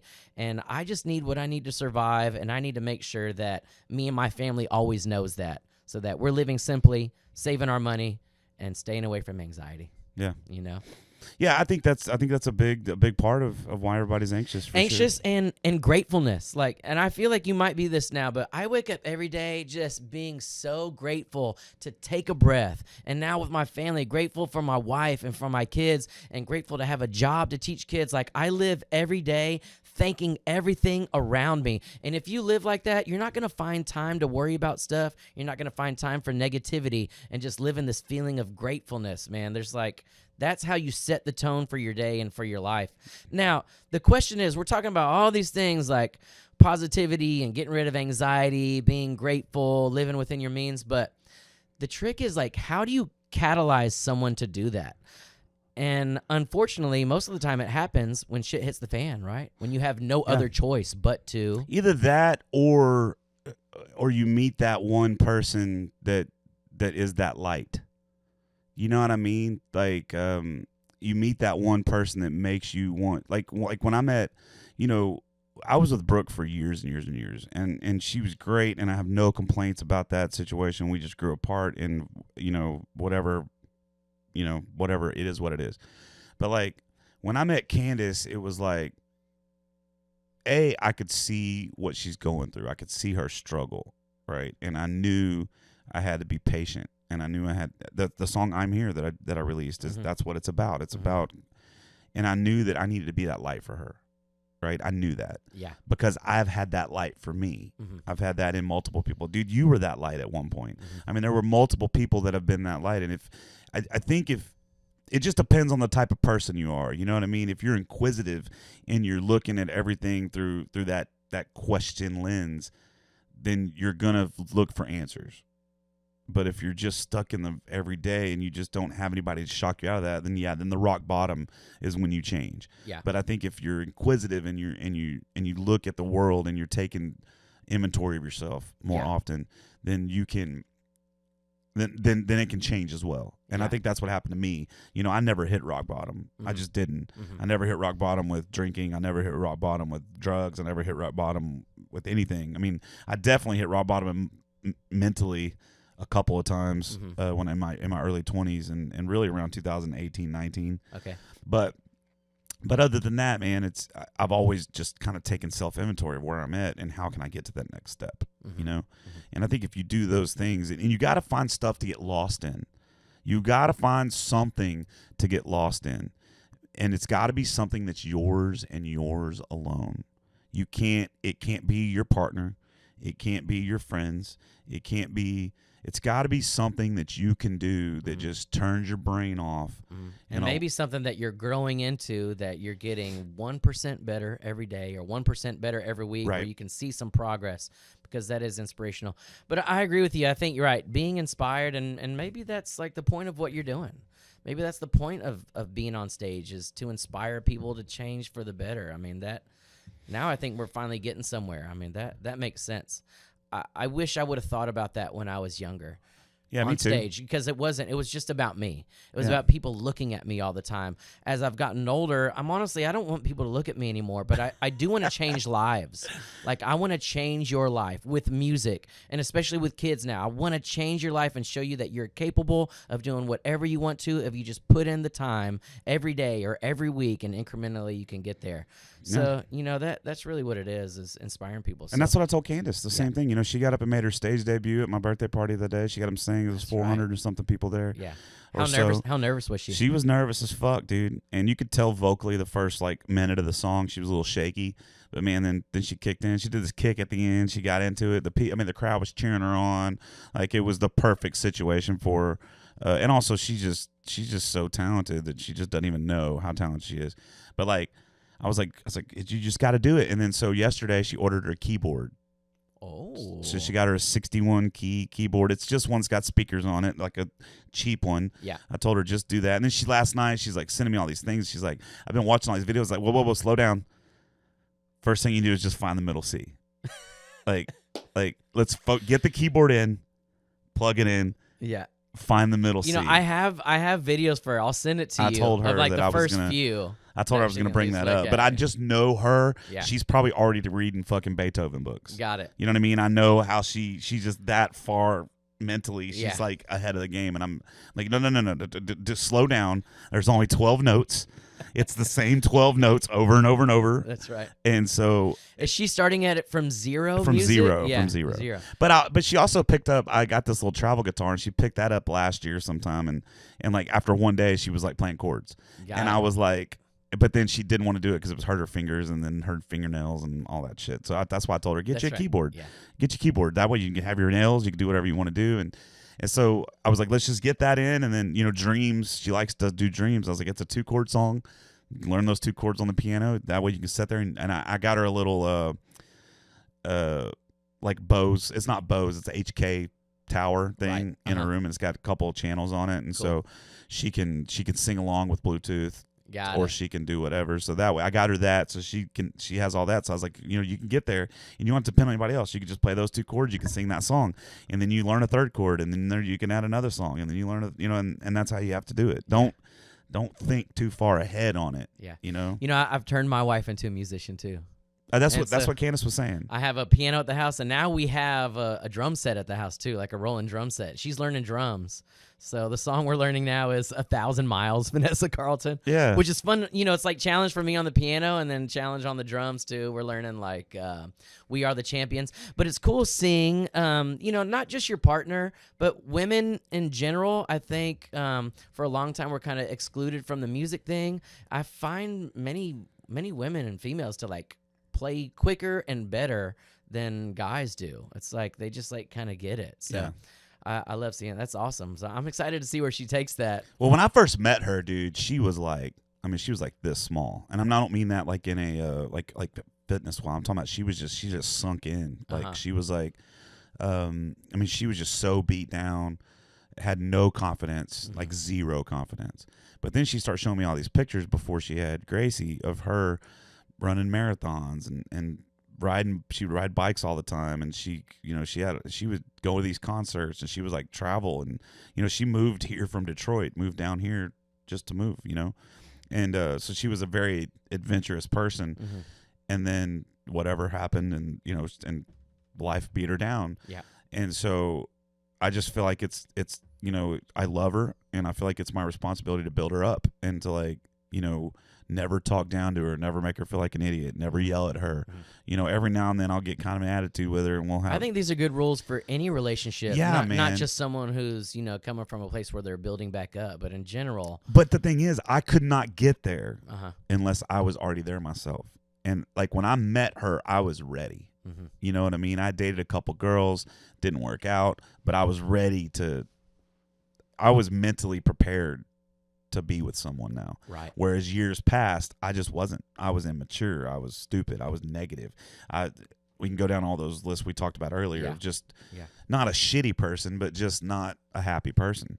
And now I'm fucking happy, and I'm this light. I've turned myself into a light, and now I can use that light to help somebody else get through their shadows. Yeah. You know what I mean? If that makes sense. Yeah. And it's not about maybe that's your whole purpose. Maybe that's like the whole point of what you're doing here with songs and podcasts and getting out. And I think that's what all of us should be as entertainers, is like inspiring people to become lights into the world, man. Trying to get our flame and reach through this Facebook and Instagram and light your flame, and you light someone else's flame, and maybe with that we can start to make some real change around our country and around our world. Yeah, I hope so, man. And what's really cool now is the numbers I have in my phone. Like, Go ahead. Go on with the name dropping. No, it's not that, but like the guy. No, I'm talking about judges. I'm talking about judges and congressmen, and like the guy that's about to become Montgomery County Sheriff is a friend of mine, and Gotcha. and it's all people that I've met through music. But it's like I can now use my platform to help out other things, but I'm going to do it in a real way. Yeah. I'm not going to curb my language. I'm sorry, I'm just not. If I played at elementary school, obviously I'm not going to come in there and talk like an idiot. Right. But like on this thing, I'm not, because I'm real. Yeah. This is just who I am. Yeah. Take it or leave it. If you don't want it, if you're a judgmental fuck, then go somewhere else. Yeah. I don't need it. I don't care. I'm just doing my thing. And that's what we all need to do. Just do your thing. And what'll happen is, instead of you trying to do something else or be someone else to get into a crowd or to get an audience, do your own thing and build your own crowd, build your own audience, build your own circle. You don't have to be accepted into something that already exists if it's not you being real. You don't. And people can tell. That's why it doesn't work. Like, no one wants to be around someone who's being inauthentic, and most people can tell. Maybe they can't put their finger on it, but they know when you're not being yourself. Off, yeah. They know that. And I'm just not going to do that. I'm not going to do that for anybody. Not for a sponsor, not for a radio station, not for a venue. I'm just not going to do it, man. I mean, I'll change my show to a certain extent for the audience. Right. But I'm not going to not be me. I'm just not. It's not going to happen. You know? And what I've found out is that a lot of people love people who just are themselves. I mean, look at Joe Rogan's success. Yeah. I mean, Joe Rogan's success, all he did was he started doing the work. He started doing what I'm doing. He started doing the work, and then he got an audience to find him. And now he's the biggest consumed media on the planet. That's right. Yeah. on the planet. Now, he was in the right place for it. I think something cool that you're doing now is you're doing this straight from Houston, because the first advice I give to anyone who wants to go anywhere, in music specifically, is get the hell out of here. Yeah. Like, it's not going to happen in Houston. I think you've leveraged the power of social media and the way that we always think someone should, but it's rare to see it happen, to be honest. Because when you go to Nashville, when you go to LA, when you go to New York, you're going to be in those scenes where you can actually really blow up because you have the infrastructure around it. But we're making that now. Right, and that's here what's you cool. are the infrastructure. Right, That's and so and then you go to Austin now, and Austin's like it's like the comedy hub of the world now. Yeah. Where it used to be L.A. and New York and Yeah. Boston, now it's Austin, Texas, because Joe Rogan came there and built like this community. That's right. And to foster new talent. And that's what's bad about this town is there's not a big community on how to foster new talent. Right. You know what I mean? You got some open mic that's being ran by some dipshit who just wants to make his $250 and get drunk. He's not really hosting it. He's not really picking through and getting good people. He's not going out and finding folks to come in. He's not out messaging new talent. He's just up there, whoever comes in. If they don't come in, I'm going to sit there and play some songs. And there's just not this big, but that's what we're trying to change. I'm trying to build this like coalition of folks that are trying to do something bigger. Is this part of your new booking agency? Well, that's still a secret, but thanks for bringing that up. No, I don't mind. There's a couple of options that have presented themselves to me moving in with another booking agency. Also, I have a meeting next week that maybe even bigger than that. Right now, just in Texas, for Texas in general, there's just a huge void since Red 11 disappeared. There's a huge void right now. And most people that book in this town now are doing it on a part-time basis, and they're just not all in. And so, you know how that goes. Sure. But I've already proved I can do that too. Yeah.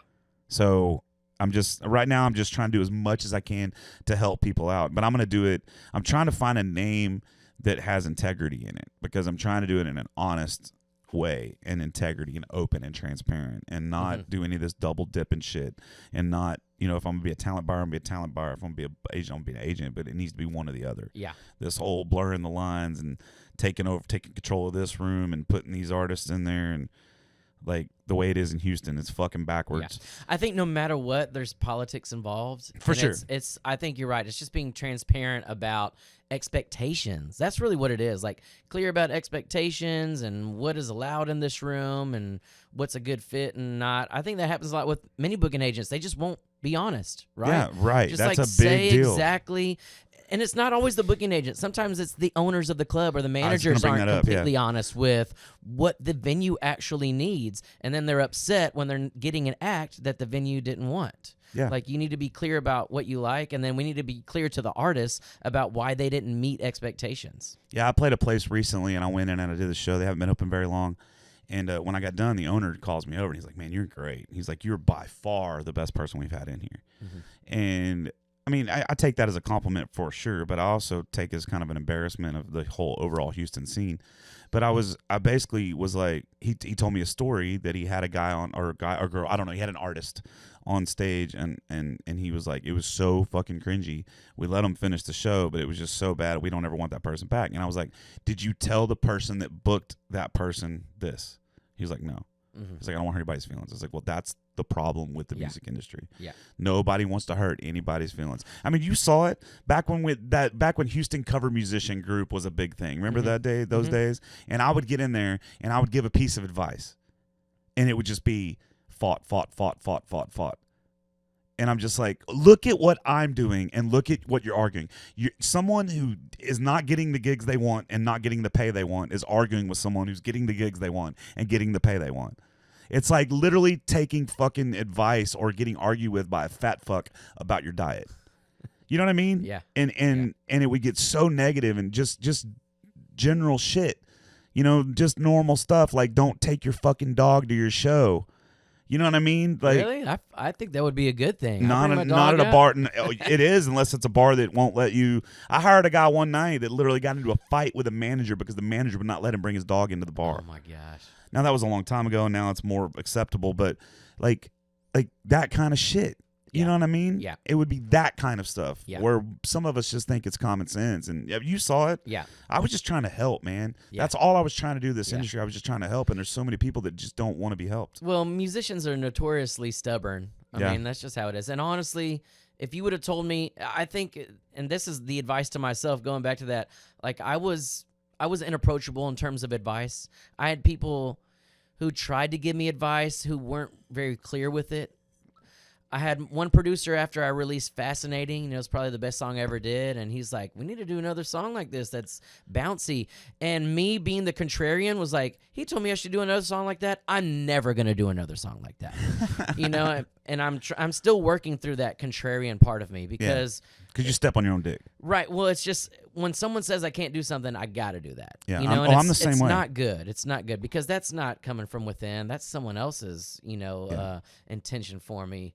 So I'm the same way. I shut people down too quick, for sure. There's a way to like explain to someone. It would have to come to me from someone who's been there already. Like if someone like sat me down and actually had like an honest conversation and broke it down for me, because you talk about this owner who's like, I didn't want to be mean. Well, telling the truth is not being mean.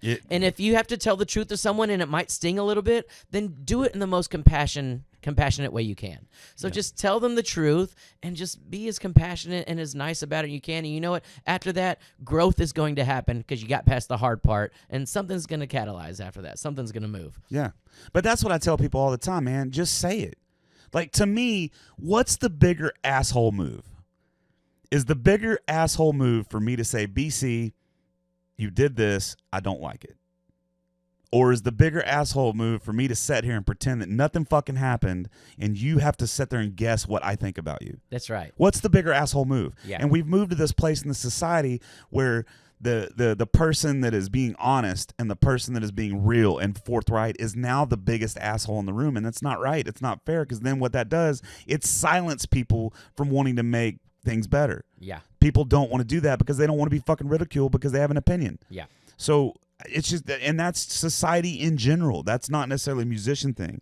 It's society in general. People are so scared to say what's on their mind, even though if they would say it, they could help. Yeah. Like, you could help somebody if you say it. Yeah. I think that's something between us that we've had all these years. I feel like I could talk to you about anything, even as it pertains to your own art. And even if you disagreed with it, we still had a conversation around it, and there was some growth and understanding after. 100%, dude. That's partly why we're still friends, and I'm not friends with so many people in the scene, because I would mention something about something I believed in, and it would get met with silence because they didn't want to engage. And all I was trying to do was just engage in a conversation with them and find some common reality and maybe give some advice from what I've seen that works. And a lot of people just kind of brush it off, and it is what it is. And well, look at my close friends, right? I have you, right? We're close friends. I have Slade. We're close friends. I have Candace. We're best friends.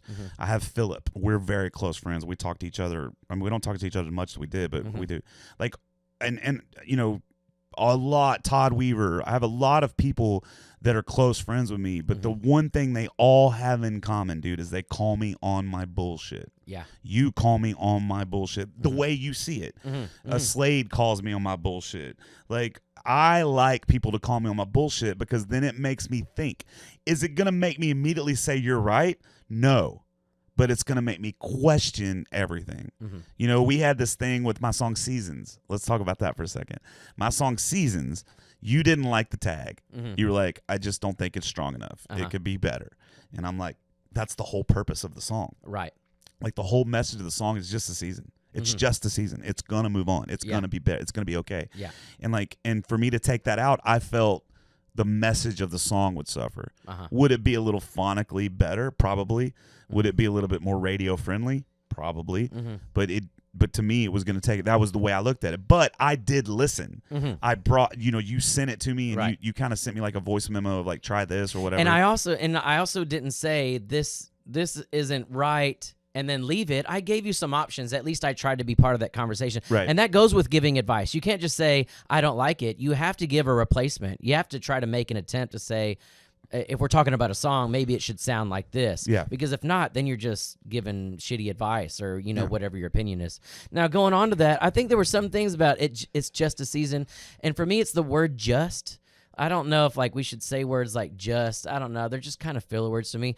But you say that was the whole song, but every single line in that song was about the season. And that's why I thought you didn't need to reiterate it there because you said it at the beginning of the chorus. It's one of the few songs where every single line really went right to that main idea, which I think is important for songwriting.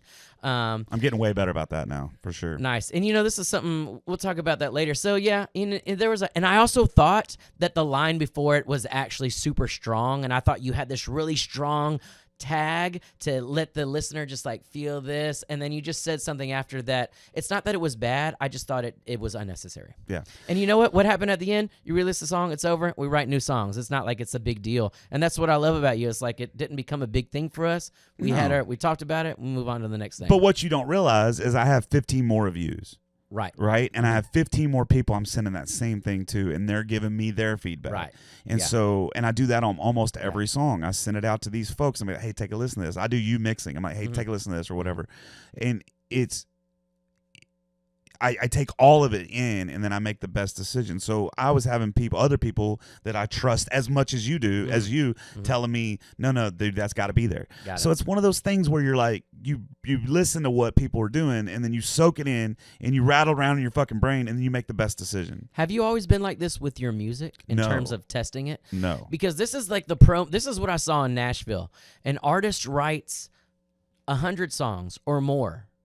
They get passed around the team, management, publishers. They choose the best 10. So they're doing basically what you said. They test everything out. When it goes to the album, it's already gone through their team of 15 people so that it gets there. They've already written 100 songs. They didn't write 10 songs and 10 songs go on the record. That's not how the pros do it. They write 100 demos, and these are kind of produced demos with drums and bass, like they're fully produced. Then they go around to see which ones are best. Then they choose the best 10 and they record the best 10 and put that out in the world. So I think that's a super smart thing to do. I mean, it's just having the testing and it's something that, another one of those things I wish I would have known back when I was younger of like, oh, just because you wrote a song doesn't mean it's great. Test it out for a few before you release it and actually listen. Yeah. Actually listen to the advice that people give you about it. Yeah, for sure. 100%. Yeah. Some songs, they just mean so much to me that no one even hears it till I release it. Right. Because it's one of those things. I'm like Closure, for example. So my song Closure is like Closure is coming out no matter what. I'm gonna release it. It was kind of a revenge song, but it was like I was gonna release it no matter what anybody said or what anybody thought it was coming out. Mm-hmm. And really, to be honest with you, I'm probably gonna release every song I write. I'm probably going to release it in some fashion, whether it's just an acoustic version or whatever. Because in this day and age, you just got to throw as much shit as you can against the wall, and you never know which one's gonna take. Yeah, you don't ever know. I mean, dude. Yeah. Right now, I'm Here is my fastest growing song, but do you know what my second fastest growing song is? Which one? The acoustic version of Wasted Thing. That I was a one take Jake thing at Do-Si Do. I just did a real quick in the back room. Josh did a video of it, and then we took the audio out and he mastered it and we put it up on Spotify. It's my second fastest growing Spotify song. And I've never done any promotion or nothing. You just don't ever know what's going to take off. That's right. Yeah. So, I kind of get it how it's done in Nashville and L.A. and all those things. I understand that, but also things are so much different. Even when you were living in Nashville, things are so much different today than what they were when you were there. Because that was 10 years ago now, 8 years ago, 7 years ago, something like that. Yeah, 6 years ago. Yeah. Okay, we'll keep going down, but whatever. It's just so different now, and everybody's got something to say, and at the end of the day, it's your product. That's right. So you have to make the ultimate decision, but you definitely have to have folks you trust that you can bounce that stuff off. I've told 1 million people that. I think part of my issue when I was here was other than the band I was in, I just didn't have anyone who was like moving like me. So I didn't know who to turn to, and I was too arrogant to reach out. Yeah. And I think that's part of it. I just thought I had it all, and I knew what I was doing, and it was working in its own way. I was getting popular in the local cover scene, so not listening to anyone's advice. And that's when I did move to Dallas. It was the same. But when I got to Nashville, they kicked my ass, man. They whipped my ass, and I really, had to pay attention to what was working and why things worked, and then still finding a way to be myself around all of that. Yeah, I'm the opposite of that. Like I've never been scared to reach out. Mhm. I've never been my ego's never been too big to reach out. Like even when I first met you, it was like, I got this guy, I'm gonna be a fucking sponge. Right. You know, and dude, you were just back in those days, you were just such a phenomenal entertainer, man. Yeah, you had talent, but to be honest with you, you were so seamless with the talent part, and you were such a good entertainer. I didn't even recognize back in those days how talented you were. Mm-hmm.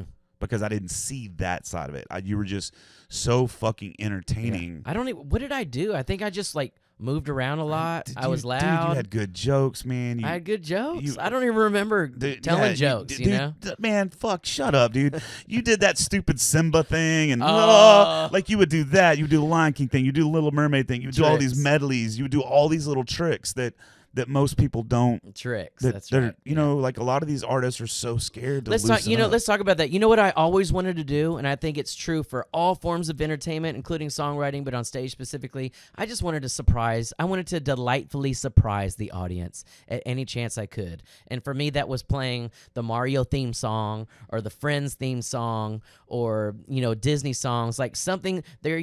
We talk about context. You're going to a bar, you're seeing a cover band play. What would be the weirdest, coolest song you could hear right now? That's the song I want to learn. And that led me for a long time. And I think that more than anything, maybe I was great on stage, I did what I wanted, but it was actually the programming. And that has lasted me. That lasted me through my tenure in Nashville and beyond. It's like I spent time thinking about what is going to delightfully surprise the audience. That also correlates with stuff that happens in my life and bringing that to the show. And that's always what's taken me there, because in all honesty, I'm an okay singer. I'm a decent guitar player, but I spent that extra time delighting the audience, and that's what has carried me through all these years. And the same, because I learned from guys like you, and you and Seven and Preston used to be the front man for Adrenaline. You know, he was all over the place, and even or Matt Patton. Watching all these guys that were just it was about throwing a show. But man, like you were different because you were doing something different. And I say this all the time, man. You got all these cover bands. The reason that Houston scene is so fucking stale, bro, is the cover scene. Is you go out to any bar in town and it's the same fucking 5 dudes just in different bands, and they're playing the same 40 songs that they've been playing since fucking 1999. You know what I mean? Yeah. They might have moved. Yeah. They might have added a 3 Doors Down cover from 2000 or something in there. That's right. But for the most part, it's the same fucking shit. Yeah. Or it's a track band, and I won't knock that, but it's a track band that's playing songs as close to the original version as possible. Mm-hmm. And so I understand how those are good for parties, and I get that. That's cool. But man, at the end of the day, no one is going to remember shit. What they're going to remember is they're going to remember you doing your own version.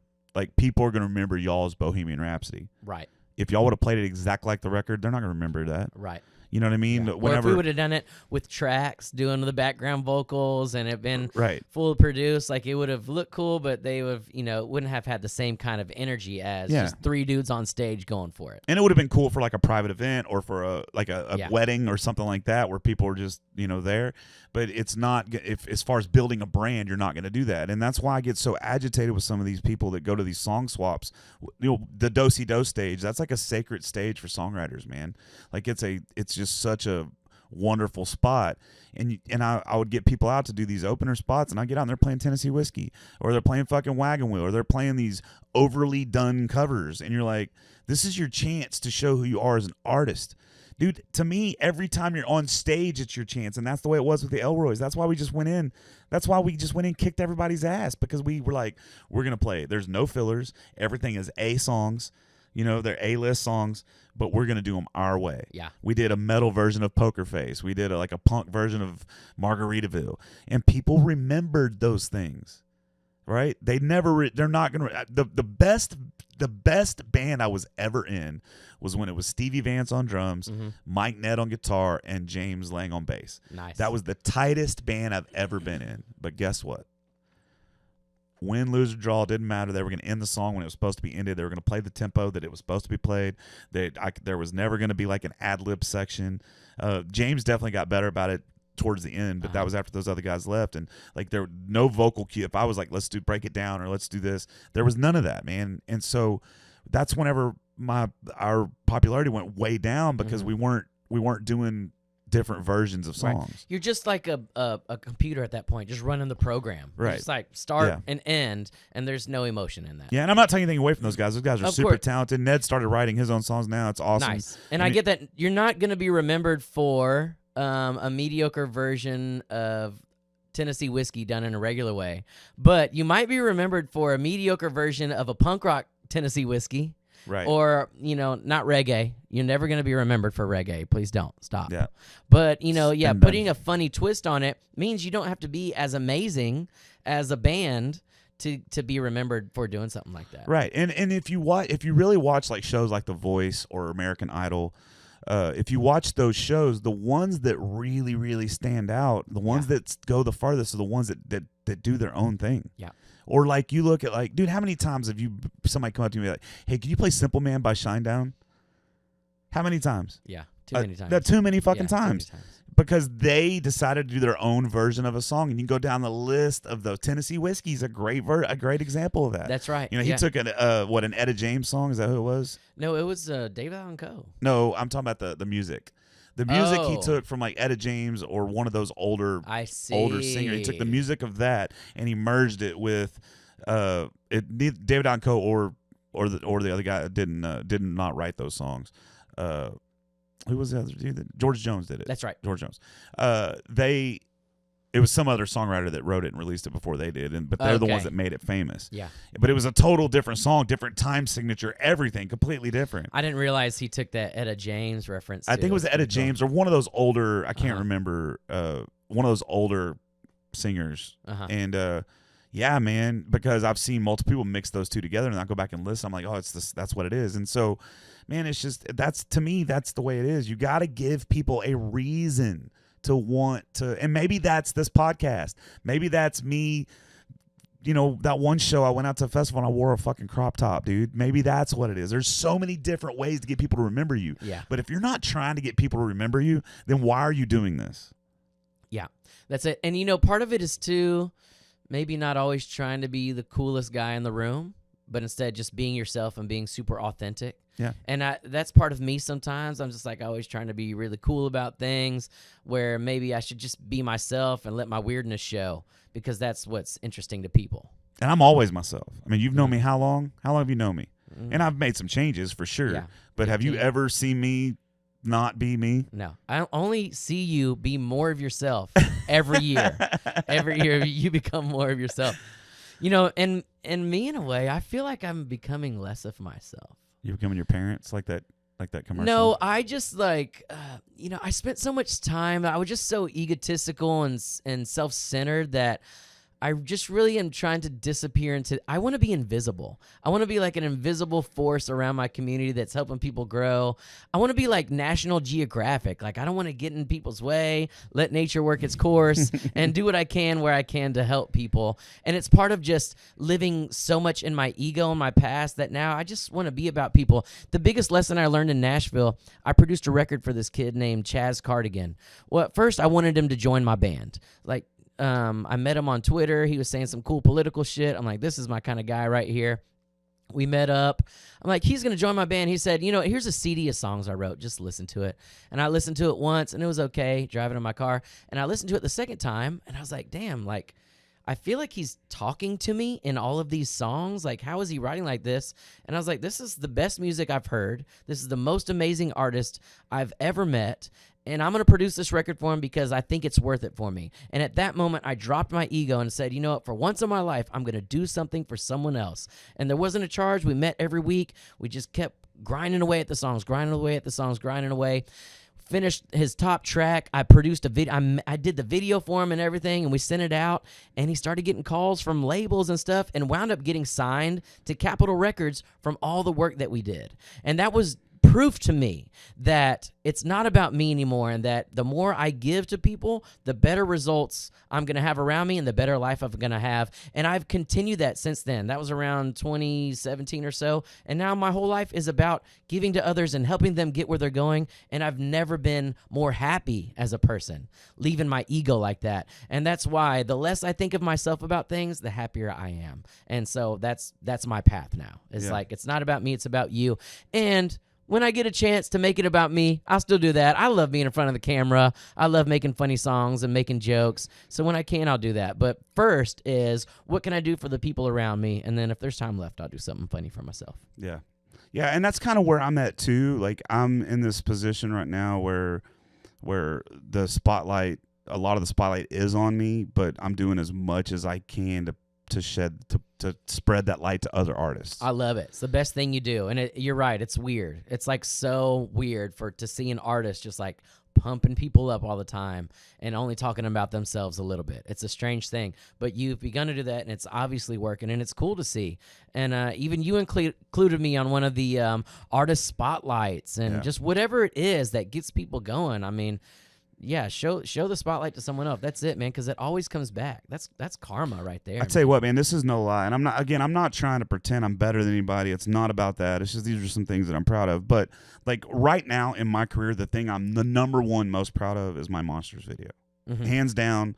Like my performance in that video is hands down the thing I'm most proud of out of everything I've accomplished. And I don't know if anything will ever top that, because just where I went to mentally in that performance, the realness of that video, it was authentic. It just came out way better than I thought it could have. I think it might have, maybe me and AJ could have shot it better with better lighting and that sort of stuff, but I'm talking about the performance of it. And AJ's killer, and he's getting better with everything he does. But like, that's it. But you know what my second thing I'm most proud of? What's that? When I did my live album release party at Do-Si Do this last time, there's like 200 and something people there. And there's like, I look out and there's like 30 musicians there on a Sunday night. It's crazy. And I'm like, man, I'm sitting here focusing on this negative asshole instead of looking at what's here. But man, negative asshole? It's something different. But okay, you know what I mean? I was just like focused on some negative shit instead of see. like being like, look at all these musicians that are here. I'm only focused on one guy that had shit to say. Kind of like, I talked about this last week. It's like kind of like comments on Facebook. You'll get 1,000 comments that are like, yeah, dude, that's badass. You'll get one that's like, you're a fuckhead, and you're like, you focus on that one negative comment. So it's just human nature. Yeah. But the second thing I'm the most proud of was that night, halfway through my set, I just stopped. And I said, you know what? I know we're here for my album release, but there's an artist here I want everybody to hear. And she had no idea this was going to happen. It was Peyton Riley. She was 14 at the time. She got up on stage. She had just written a song called Fireflies like a week before that. I didn't know that's what she was going to play. I thought she was going to play one of her release songs. She gets up. She plays this Fireflies song in front of 250 of my fans. Dude, had the entire fucking room there. Like, it was like there. Yeah. And then just recently she had her first sold out show, and I know that a lot of that, not saying all of it, she's worked her ass off for it. A lot of that is because of that. A lot of those people that were that night bought tickets to her show. Yeah. And so it's like that right there, doing that for her was way cooler than me playing my show. Oh, totally. Or even these podcasts, having some of these cats on here and like being able to shed a light on them, that's cooler than me playing a show. Right. If I could just do this and make a living and only play 50 shows like once a week, you know what I mean? Like if I just do 50 shows a year, that would be a fucking dream. Yeah. Or only do this once a month and I play 5 shows touring would be just as equally as awesome. But you know, and it's that kind of thing that keeps me going. You know, whenever I do an artist spotlight and that artist shares my shit that's bigger than me or follows me back. Adam Hood is one of those guys. I'm a huge Adam Hood fan, and I did one on him, and he followed me back, and now he comments on my stuff, and you know, and now I'm getting these much bigger artists that are commenting on my stuff. You know how much cooler that is than just saying, "Look at me." Yeah. Look at me. Or I get a text message from Chad Prather, who ran for fucking governor, tells me I'm killing it, or he was at my show the night. He got up and introduced us. Oh, that's like, you know what I mean? Like that kind of stuff is happening, but it's not. It's happening because I've been trying to shed a light on other people. Right. So you kind of got to get out of your own way, man. You got to get out of your own way, and you got to stop trying to cast a shadow on everybody else. So you're the big dick in the room. You know, that was my whole 20s. Was what an asshole. I would go to someone's show, and I would take over their stage, and just destroy it, and feel so good about myself. I was like, I just destroyed that stage. And some of them were my friends, and sometimes, most of the time, it was a good feeling, but it was never about anyone else. It wasn't You've tried about, it with me. Okay. It didn't work because as soon as you do your thing, it's like I'm getting back on stage. I'm topping that shit somehow, some way. I'll take my fucking shirt off. I don't fucking know what's gonna happen, but something crazy is gonna happen because there's no way I'm gonna let this motherfucker show be. That's the same thing with Eris. You know, Eris on stage with me. Like that dude is such a ball of energy, and he puts on such a great show. And everybody's like Charlie. The first time he sang a song, Charlie's like, dude, don't let him do that. I'm like, why? He goes, because man, he's just so fucking good, and like it's a Jeff. I was like, no. Because when he gets up there and does that, it makes me try harder. Yeah. Like, I don't want to be... Dude, I actually got told one time to dumb down my show because of who I was opening for. I would never do that.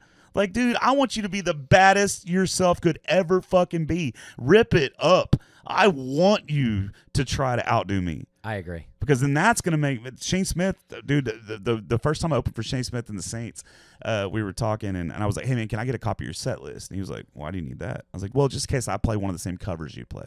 He goes, no, man. He's like, that just means we're going to have to play it better than you. And I'm like, that's got to be the mentality. Not, hey, bro, you need to dumb down your set. You know, That's and right. I guess that comes from being in the Houston scene so long because, man, back in the engine room days, I would play a show, an original show, and I would be on the same bill. I'm like a pop rock kind of thing. I'd be on the same bill with a hip hop guy, a metal band. Like you never knew, a blues band. You never That's knew right. what you were going to be on the show with.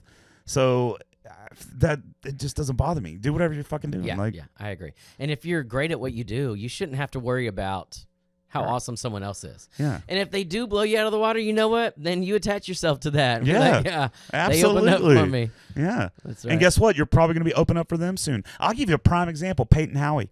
Like that girl, she's 21 years old now. She's a fucking machine, dude. She's a beast. Uh-huh. And she was opening for me. And now it's to the point now where, I mean, she still would if I asked her to, but it's to the point now where it's like, no. Like I need to be opening for you because you've passed me up. Right? You've passed me up in show. You've passed me up in popularity. Yeah. Like y'all's band's outdoing it.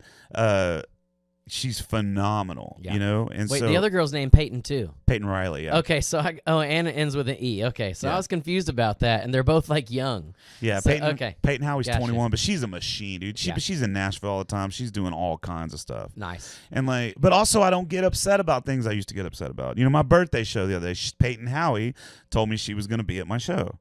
And then I see a story of her and she's at the Randall King show right down the road. But I didn't get upset about that. I mean, it was like, fuck yeah, because that's what she needs to do to better her career. Mm-hmm. It makes way more sense to her to go to that show and hang out with that group than it does to come hang out with me because we're already there. We're already buds. Yeah. So don't like you also can't get upset about people when they don't come to your show, and you can't get upset about people that give, you know, you just I think, you know what, you can't be upset. You can't be upset about your friends who don't like your music. right. Because you know what? It's not their style. Yeah. I wish I would have known that back in the day. Why aren't you cool? Like, that wasn't my group. That wasn't the fan I was looking for. And if you share something they're not into it, that's just like, that's not their brand. So don't worry about it. Move on to the next one. Yeah. Yeah. Well, it's just, you know, I'm just in a blessed spot. I mean, I'm not really a religious person, but I feel like all of this positive energy I've been putting into the universe over the last 3 years is like starting to pay me back. You know what? I believe in karma. Me And too. I don't know if karma, like, you know, coming back after you're dead. I don't know if I believe it that much, but I do believe in the natural way of the world that what you put out there comes back most of the time. I think in rare instances it doesn't, but if you put that positive light around you and are constantly pumping people up and doing the right thing, it's going to come back to you.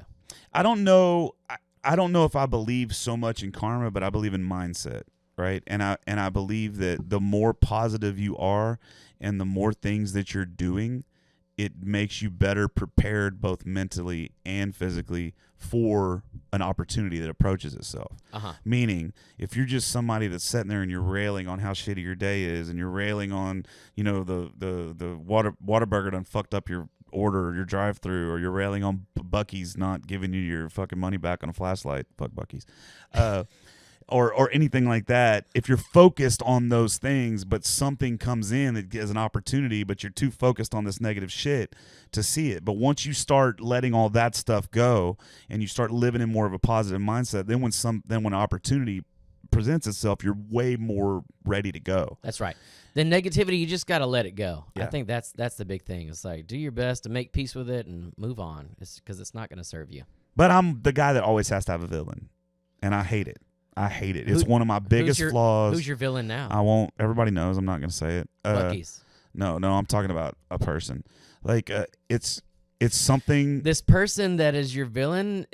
Now everything that you do during your day is to prove them wrong. No, it's not that. It's just they live rent free in my head, and when I find out something or I hear something about them, it just fucking pisses me off.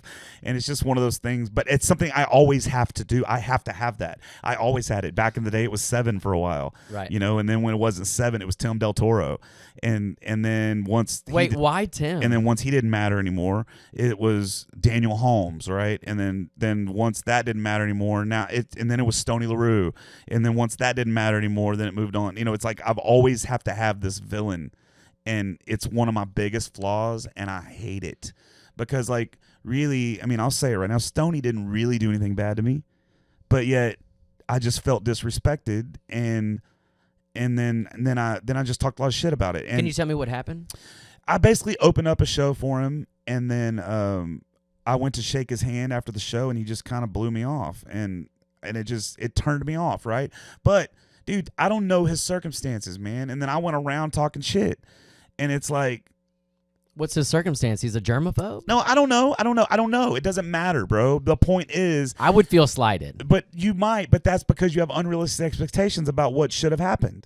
And if you drop those expectations, then you're not disappointed, right? And for some reason, I had this expectation that he was going to be a cool dude, and he just wasn't to me. I know people that know him, and he is a cool dude to them. So I'll do a public apology to Stoney LaRue. I mean, I should not have said what I said, and I apologize about it. And will we ever be friends? Probably not. But man, like I don't know.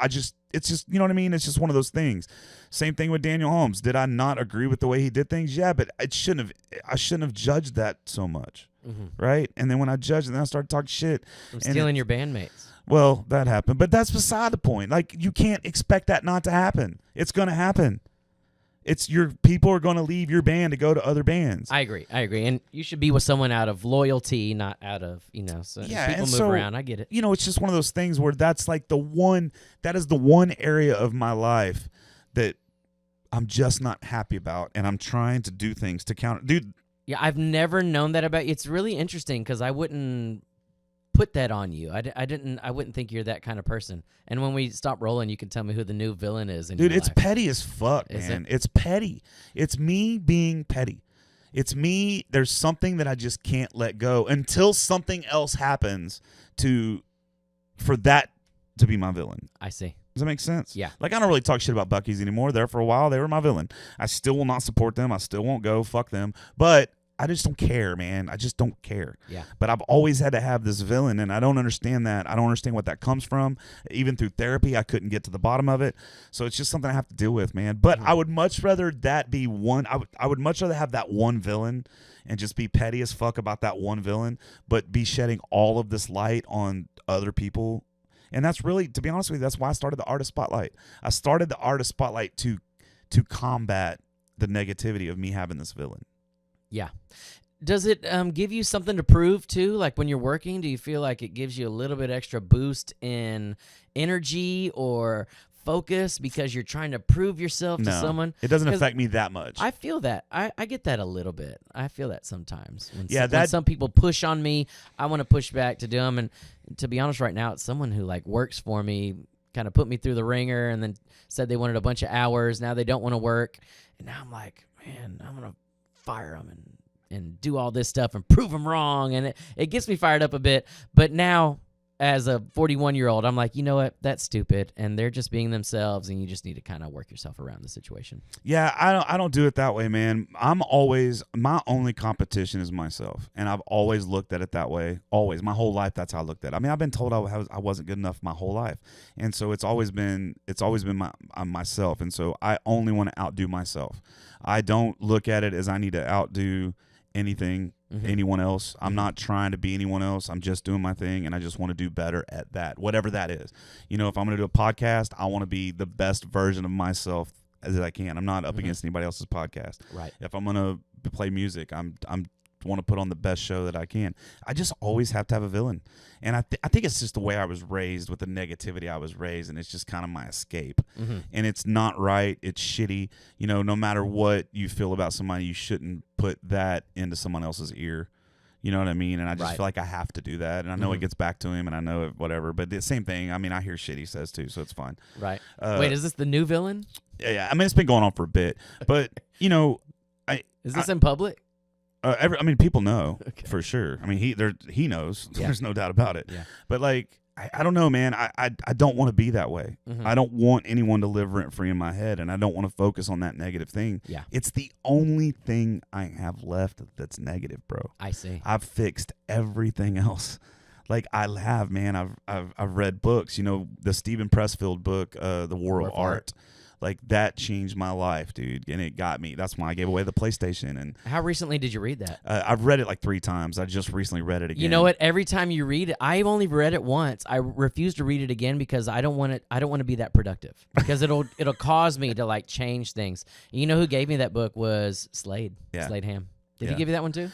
He did give me a copy, but it was after I already, because we were talking about it one day, but it was after I already read it. Yeah. I got turned on by Joe. He was on Joe Rogan. Oh, okay. And so that's, you know, a lot of times the writers, the authors on Joe Rogan, I'll go get their book and I'll read it. Or I'll do the audio book. I don't have time to sit down and read a book. But, you know, stuff like that, I've done that, you know. I've done as many things as I can possibly do in a day to like combat my own demons, my own fears, my own insecurities, you know, and negativity is just one of those things that it's just in my blood, man. It's in my family, dude. You go out to a family fucking event, I mean, you can't even do a family trip because it's always just fucking drama, dude. Negative drama. And I just don't want to be that person, man. I want to be happy and I want to be smiling. Yeah, I'm going to talk shit for sure. But you can talk shit and not be a dump, dude. Yeah. You know what I mean? That actually makes a lot of sense on what I've known about you over the years and your progression too. Yeah. It's tough. It's tough to shake that up. Tough to shake off your formative years and the culture around that, man. It is. It's something I think a lot of with my kids right now. Like, how am I ruining my kids' lives every day? You know, when they're asking me to pay attention, I'm on fucking Facebook or something like that. Like, oh man, that's like the worst habit for me. Candace and I were talking about that the other night. I said it. I said this isn't. I'm not calling you out. This is an us thing. Yeah. We both are on our phones way too much when we should be in the moment, and we should be here. Yeah. We should be hanging out. We should be loving on each other. We should be. I think we use the excuse of, well, my business is online, my business is social media, and this is work. You know, I got in an argument with my wife. When I'm on my phone, I'm working. Well, not really. Yeah. Sometimes it is. Sometimes it's actual work. I got to send a text or a message, but usually not. Well, I can tell you this: 90% of the time that I'm on my phone, I'm doing work. Because I don't surf social media. I don't surf it. I don't surf TikTok. I mean, every now and then I'll be on the shitter and I will. But even then, dude, I'm like scheduling posts. Right. Thinking about what I can post. I'm output. I'm pretty much output only on social media. I think that's how it should be. I do make sure on my artist page I go comment on at least 10 other people's posts a day, because then anybody that likes that comment, you can invite them to like your page, and that's part of the growth. You told me something about your strategy here as far as liking, DMing people. Can you tell me about that again? Yeah. So I have this to-do list, and I'll just go through it real quick. I feel like this is becoming the Is this on your to-do app? The Jeff Canada the Jeff Canada interview, and not the BC. Oh, you know, I'm sorry. You mentioned it the other day, and I wanted to it's cool. So I have a to-do list app, and it's called To-Do List. I don't know what the app is. I'll let you know what it is, but you can basically schedule things and do all kinds of stuff. But so these right here are the things I do okay, so like every Monday I update my website calendar. Yeah. So I have so you know, and I'm gonna phrase this in a way that might be cool to edit later. But this is the kind of schedule you need to keep if you want to see growth in your social media numbers. Right. If you want to build a brand right now, the way to do that is social media, and the only way to get people to notice is you got to post the fuck out of shit. Yeah. You can't be timid. You can't. Jeff Canada-isms, bro. Got to post the fuck out of shit. Like that's the rule. That's it, dude. That's the advice. You got to post the fuck out of shit. No, like you have to be on it. You have to be doing it because only about 10% of your followers see your post, but it's usually a different 10%, right? And so the more you post, the more chance you have of multiple things. And once I started doing this, I've had 3 posts in the last 3 months go viral. Sure. One of them got to 1.5 million views, and it was just a picture. So don't think about, don't really overthink the content. Overthink the schedule. Okay, because the content, anything can go viral. You don't ever know. It's whatever happens on that particular thing. I want to chat about that, but tell me the to-do list, and we'll get back to that. Okay, so I'm just gonna go. I mean, I have obviously the stuff, my weekly flyer, all these things. But this is what my normal day would look like. Okay, and I schedule these. 7 a.m. post a podcast reel. Okay. 11 a.m., post a podcast reel. 12 p.m., post about someone else. 3 p.m., post a podcast reel. 9 a.m., make a positive post. Unfollow and follow, or message or unfollow 100 new people on Instagram every day. At 6 p.m., post a question. I follow 10 p.m. I follow 10 new people on Instagram every 3 hours. That's the way I figured it out, where it works, where I don't get shut down. 7 p.m., post a podcast reel. 8 p.m., post about I'm Here, because that's the song I'm promoting right now. 8 p.m., add emails to MailChimp. 9 p.m., post a selfie. 11 p.m., post a podcast reel. So these are just that. And now a lot of times. And that's a post to all platforms, to Instagram, Facebook, TikTok. Yeah, the only one it doesn't do is TikTok, because TikTok you still can't schedule anything. So TikTok I'm still just posting when I can post. You can on desktop. Oh, maybe you can on desktop. I need to look at that. Maybe I'll look at that. But yeah, so that's what I'm doing. You know what I mean? And the majority of my posts only get a few hundred views, right? Yeah. But a lot of my views get 15, 1600 or move up on 3, 4, 5,000. And then I've had some go up to 1.5 million views. You know, my next spot here is because you have so much content now. Have you started measuring which posts do well and what type of content is doing exceptional for you? No, because that's the thing about the algorithm. No. That's not true. No, that's not true. I can promise you that's true. I just took a whole class about it. You took a $50 course. There's a million $50 courses, and I've taken some too. There's a very succinct formula for stuff that goes viral and hooks in. It starts with the hook. You got to promise on the hook. You got to create a new one. I mean, there are ways to develop this other than, I agree with you putting a lot out there, but there are also formulas to stuff that hits every time. And I bet if you look through all the stuff that really hit, you would find commonalities between them that maybe you could take forward. And I'm saying this only because this is what I've been studying for the past 3 years with my business, which is when you market, you put all this stuff out. I think that's the original idea, but then you got to go back and look and see which ones are hitting and find those commonalities so you can really hone in on that. Yeah, but then the problem with that is then you become more worried about the numbers than you are about doing the work. And I've got into that trap with Spotify and all that shit. Mm-hmm. Dude, I'm not doing it. I'm not going down the analytics rabbit hole. I'm not doing that. I'm just doing the work, and I'm letting the audience find me. Got it. Because as soon as I start obsessing with the numbers, then I'm going to start affecting what I'm doing. I know what I'm going to do. Mm-hmm. I'll start affecting what I'm doing to affect those numbers, and then there's a big chance that what I'm doing is not real. So what are you obsessing over then at the end? Just doing the work. Result? I'm just putting as much shit out there, and whatever happens, There's not a goal at the end of it? No.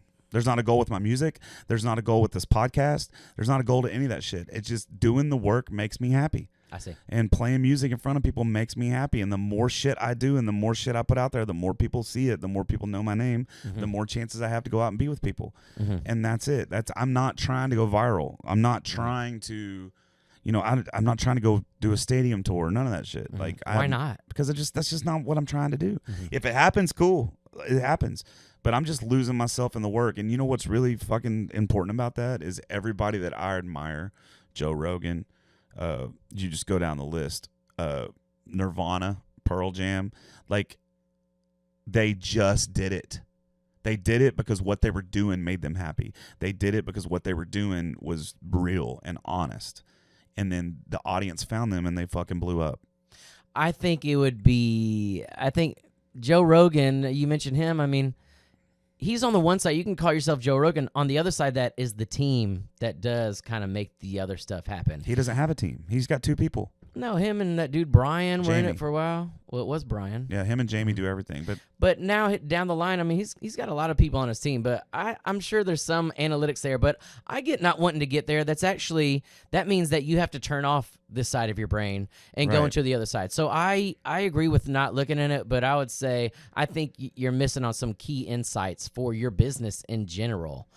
That's one thing that I do now. Like, I'm more business savvy than I ever was. And man, numbers can tell you a lot of what you're doing. I mean, even in terms of like Facebook ads, like you do a Facebook ad spin, you have different ad creatives, different groups, you find which ones are working, which ad copy is working, and then you hone in on that. And then your ad can actually explode because you did the work on the metrics from it. So I feel like there's room in there for you to do that. But you know what? If you don't want to do it, ain't my business, man. Yeah, I mean, I look at it a little bit, dude, but it's just not, man. And also, and this is why I know.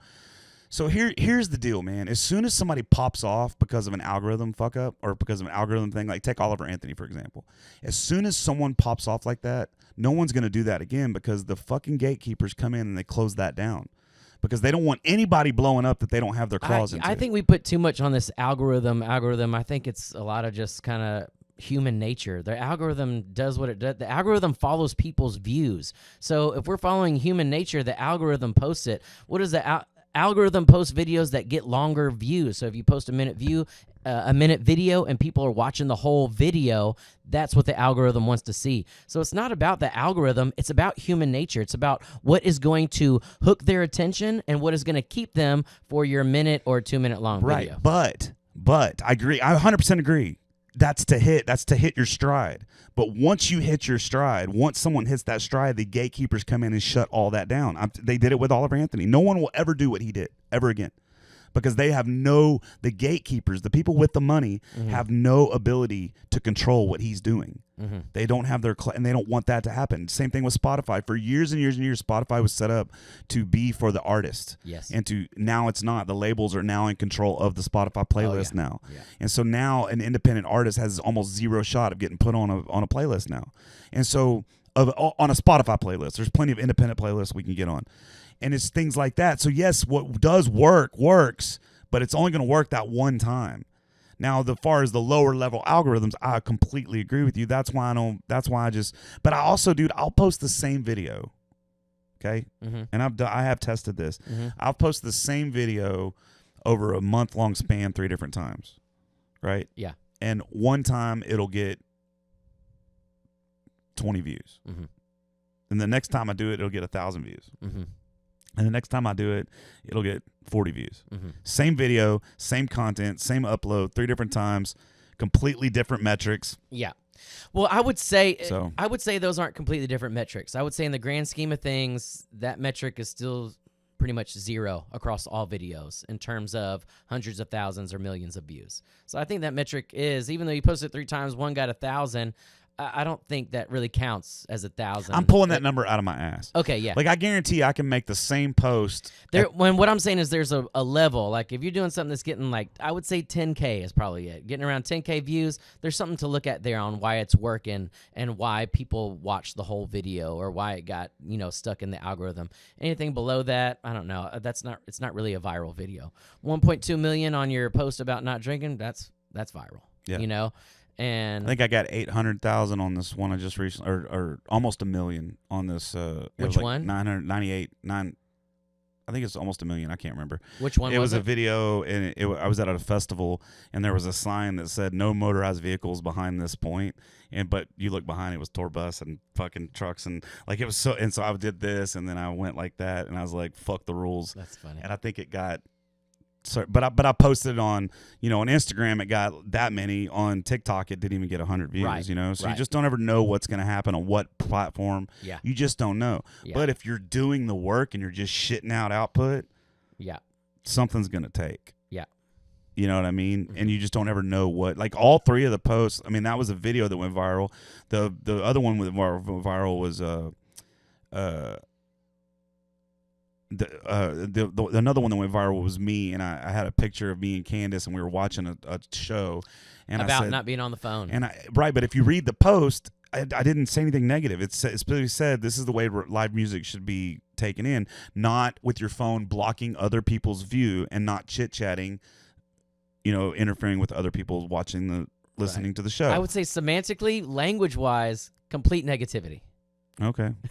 Yeah, I don't understand that, but well, number one, when you say you should to someone, that's violent language. okay, right? well, When you should, then fuck you, because you should not block the fucking people's view from enjoying the show. I'm not disagreeing with you. If you're gonna take a video, do it. I'm not saying don't take videos. We love it when you take videos. Artists love it. I love it getting tagged in videos. But you can do it here. You can hold the phone here. You don't have to hold the fucking phone here. Body cam for civilians. Fit your phone in. Yeah. If it hasn't been invented, we got to do it right now. Or how about this? How about all concert venues start putting cameras up, and then you give, at the end of the show, you give the link out to everyone who bought a ticket. Mm-hmm. And y'all can go do whatever you want to do with the video. Go have at it. That's a horrible idea. Why?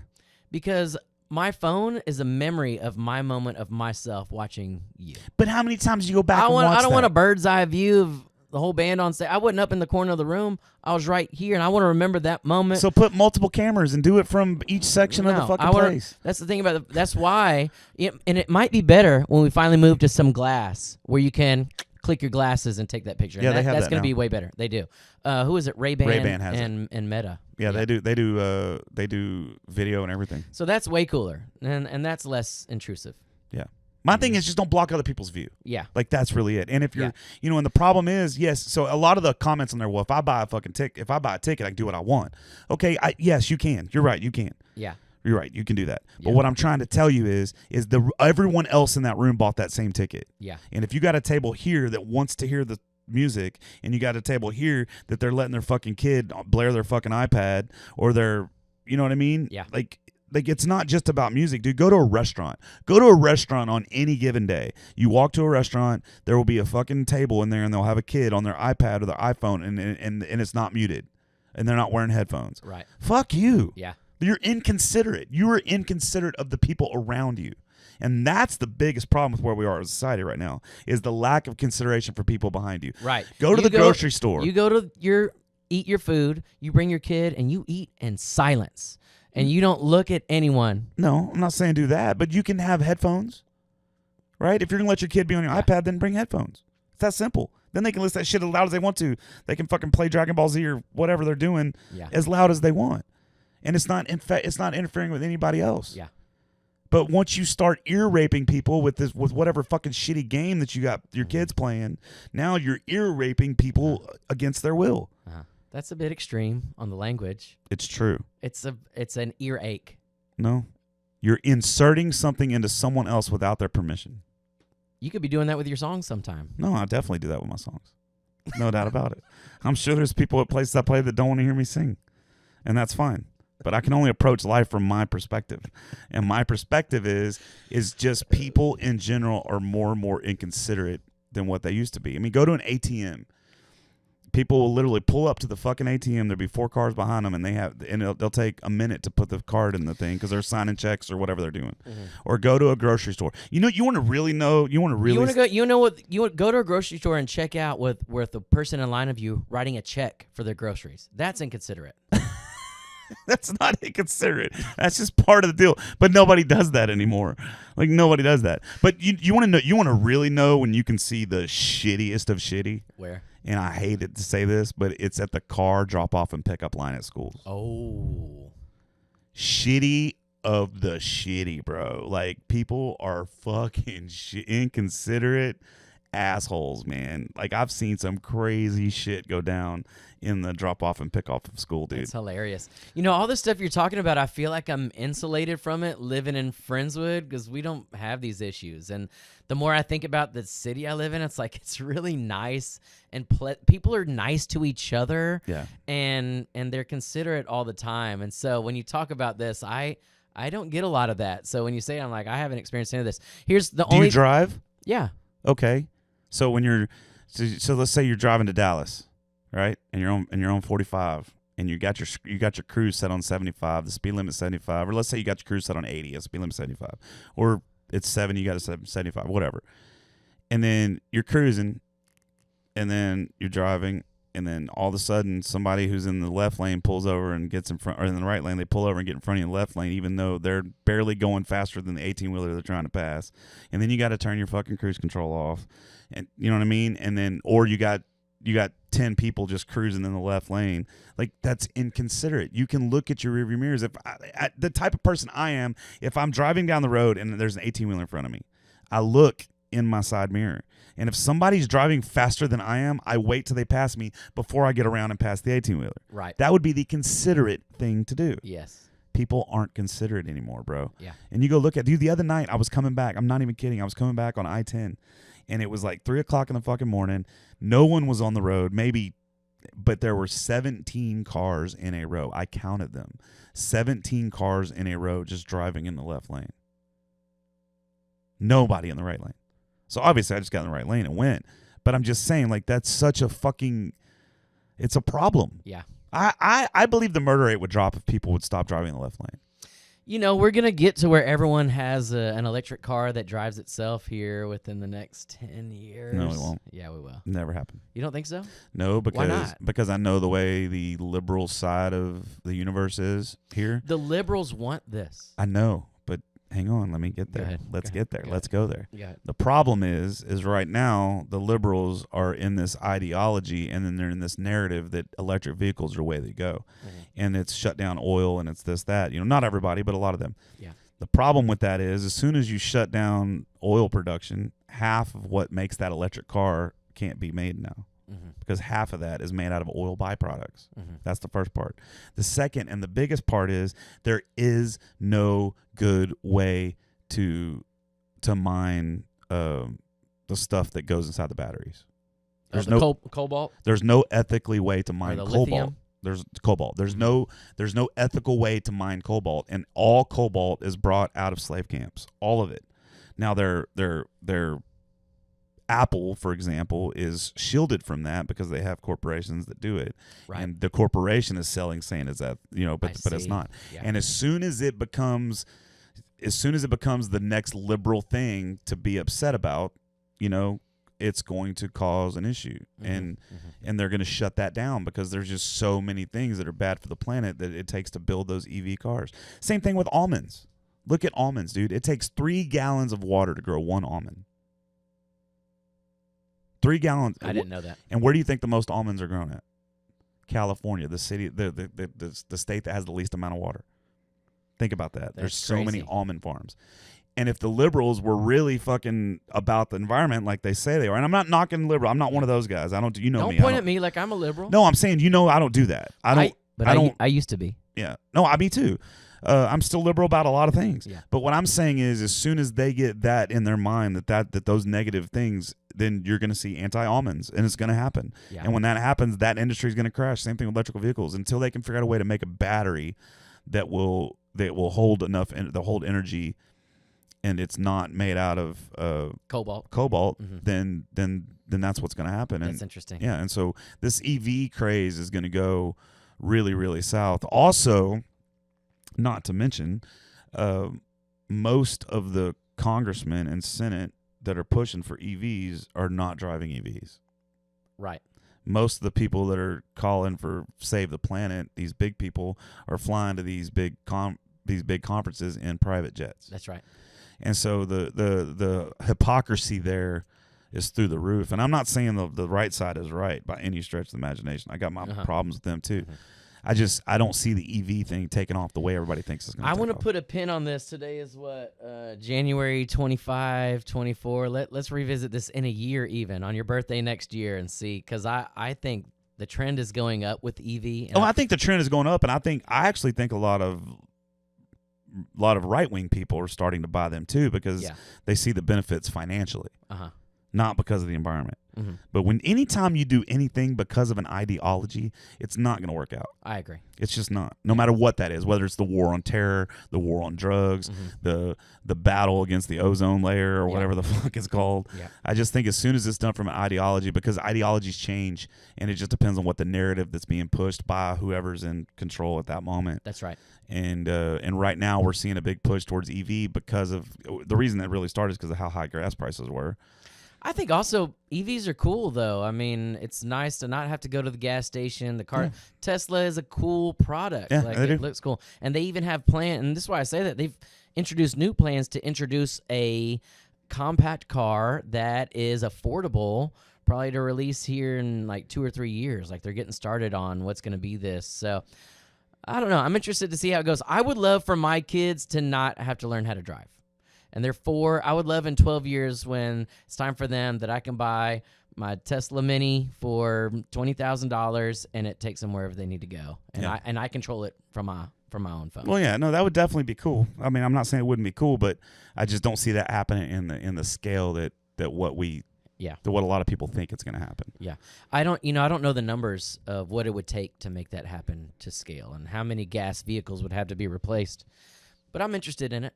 And not only that, if it was as big as what everybody's projecting it to be, there would already be like electronic NASCAR series. And they're just not. Everything's still running off of ethanol on that. Mm-hmm. Mm-hmm. So, they would be having electric motorcycles in the, they would have that kind of series and that sort of stuff going on. And you just don't see that happening. That's interesting. I'm not saying it won't, and I could be, dude, and the thing about me is that I could be totally fucking wrong. And I will come back and say, I'm wrong. Yeah. And that's another thing that agitates me, man. It's what agitates me about the vaccine. It's what agitates me about go down the fucking road about these people that are wrong. The war on drugs. Yeah. You know what I mean? That was started by Reagan, a Republican. And you just go down the list of all these different things that we do, and then none of them ever stick because it's all an ideology, man. It's all come up with some dipshit that found a fucking thing to push, and then that push became the sheep thing to push. Yeah. And then as soon as that's not the cool thing anymore, it's time to move on to the next thing. Very few things other than like North Korea wanting to kill us and Iran wanting to kill us that I've been told, and Russia wanting to kill us that I've been told my entire life. Pretty much everything's changed. Yeah. In the 45 years I've been alive. Right. And we'll change another 180 degrees in another 30 years. Right. It's never the same. Right. You just don't ever know what's going to happen. So yeah, we could be in a position where in 10 years from now we're in flying cars. I don't know, bro. I don't know, but I just my gut tells me that's not right. I'm looking at my phone because I actually had some notes that I made, and I just remembered that I made some notes about this. Let's see. Hold on, let me see. Oh, no, let's see. I'm just looking over this. Well, I got one thing that I wanted to bring up with you, that I wanted to talk about with you, and that is the tinnitus or tinnitus or whatever it is that you have. Yeah. I wanted to bring that up because I know Let's have a big talk about that. I would love to. I got a lot to say. Yeah, because I know that you were, at one point you were like, boom, boom, boom, boom, and then you got diagnosed with this ringing in your ear. You said that, and when we talk about like my history in music, honestly, that was the thing that stopped my train. Yeah. And it is why I'm wearing this. I'm lucky to have the relationship with music I have now, and I'm honestly happier than I've ever been for other reasons, and we'll talk about that. But yeah, when it was actually when I was producing the record for Chaz, at the end of that, I was getting into the mixing, and my ears started to ring a little bit. My problem was I usually protected my ears, but when I would go to the show, I wouldn't, because I wanted to feel the drums and the guitar and hear the crowd, and I never protected like where my ears were. And man, one day I woke up and they just started ringing, and I just heard it ring, and I knew exactly what it was. I've been told this forever and ever, and my ears are ringing, and I knew that my career was actually over from there. And the way that I knew it, and the intensity that I knew it, because when we talk about who I was as a performer, it was the intensity that made me who I was. It was because I brought 110% and left it all on the stage, and after that, I couldn't do it. In the beginning of the tinnitus was a lot of just blaming myself, a lot of sadness. Just like, I've spent my whole life doing music, being the front man, being loud, and I didn't heed all of the warnings about wearing in-ears or whatever, and just blaming myself and blaming a guitar player that I just hired and blaming the drummer for crashing the cymbals and blaming myself for not replacing my in-ears. Like, one ear went out, I didn't get it replaced, and I just left it out the whole time. That was probably a big part of it. So a lot of blame and sadness. I left Nashville at that time, and I came back home to stay with my parents and just, like, stayed in bed for 6 months. Yeah, I remember when that happened. And if anyone has experiencing tinnitus for the first time, the first thing to do is like get some white noise. Like that's the best thing you can do. Get some white noise that's just a little bit over the level of your ringing, and just have that on all day, and it will soothe you. Because in the beginning, when tinnitus hits, your body sees it as like an enemy, and you're just like on high alert because it's this noise you're hearing all day. You don't know where it's coming from, and man, that was really tough. And certain noises would kind of set it off. Explain what that is. Explain what tinnitus is, or tinnitus, or whatever. Tinnitus is ringing in your ears. When your ears ring after, you've probably heard it after you've gone to a concert. Your ears will be ringing the next day, and it goes away after a couple days. But real tinnitus after chronic hearing loss will just stay with you forever, and it never goes away. And mine never goes away. Luckily, I stopped playing shows with drums. And I stopped being around loud music. I got earplugs all the time. And although my ears still ring, it's at a level that's manageable and does not cause me stress. I've learned I don't even hear it. And of course, I sleep with the sound machine. But it's not something that I'm keen to all day long. And it's because I stopped. I had to stop. And it's why now when I play a show, I'm behind the speakers. I never play shows with drummers, even like electronic drums. I don't want to hear cymbals on my ear. I don't want to hear a cymbal the rest of my life. It's just not a sound that I like. And you know what the worst part is? My kids scream. You know how kids are. They're screaming. My ears hurt already. I'm like, it's like one of the worst things of like dealing with it.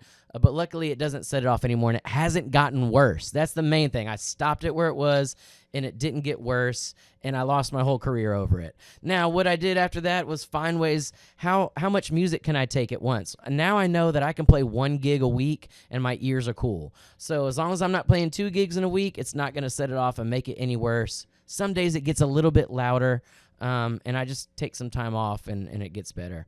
But even talking, our friend Curtis Skelton, he talked about his, and he's like, it sounds like aliens are landing behind my house. Like, man, it's like, dude, tinnitus is the worst because no one hears it, and it's like you're going crazy. Like no one else can hear it, and it's causing you anxiety and depression. And too many musicians have gotten this and killed themselves, and you know that.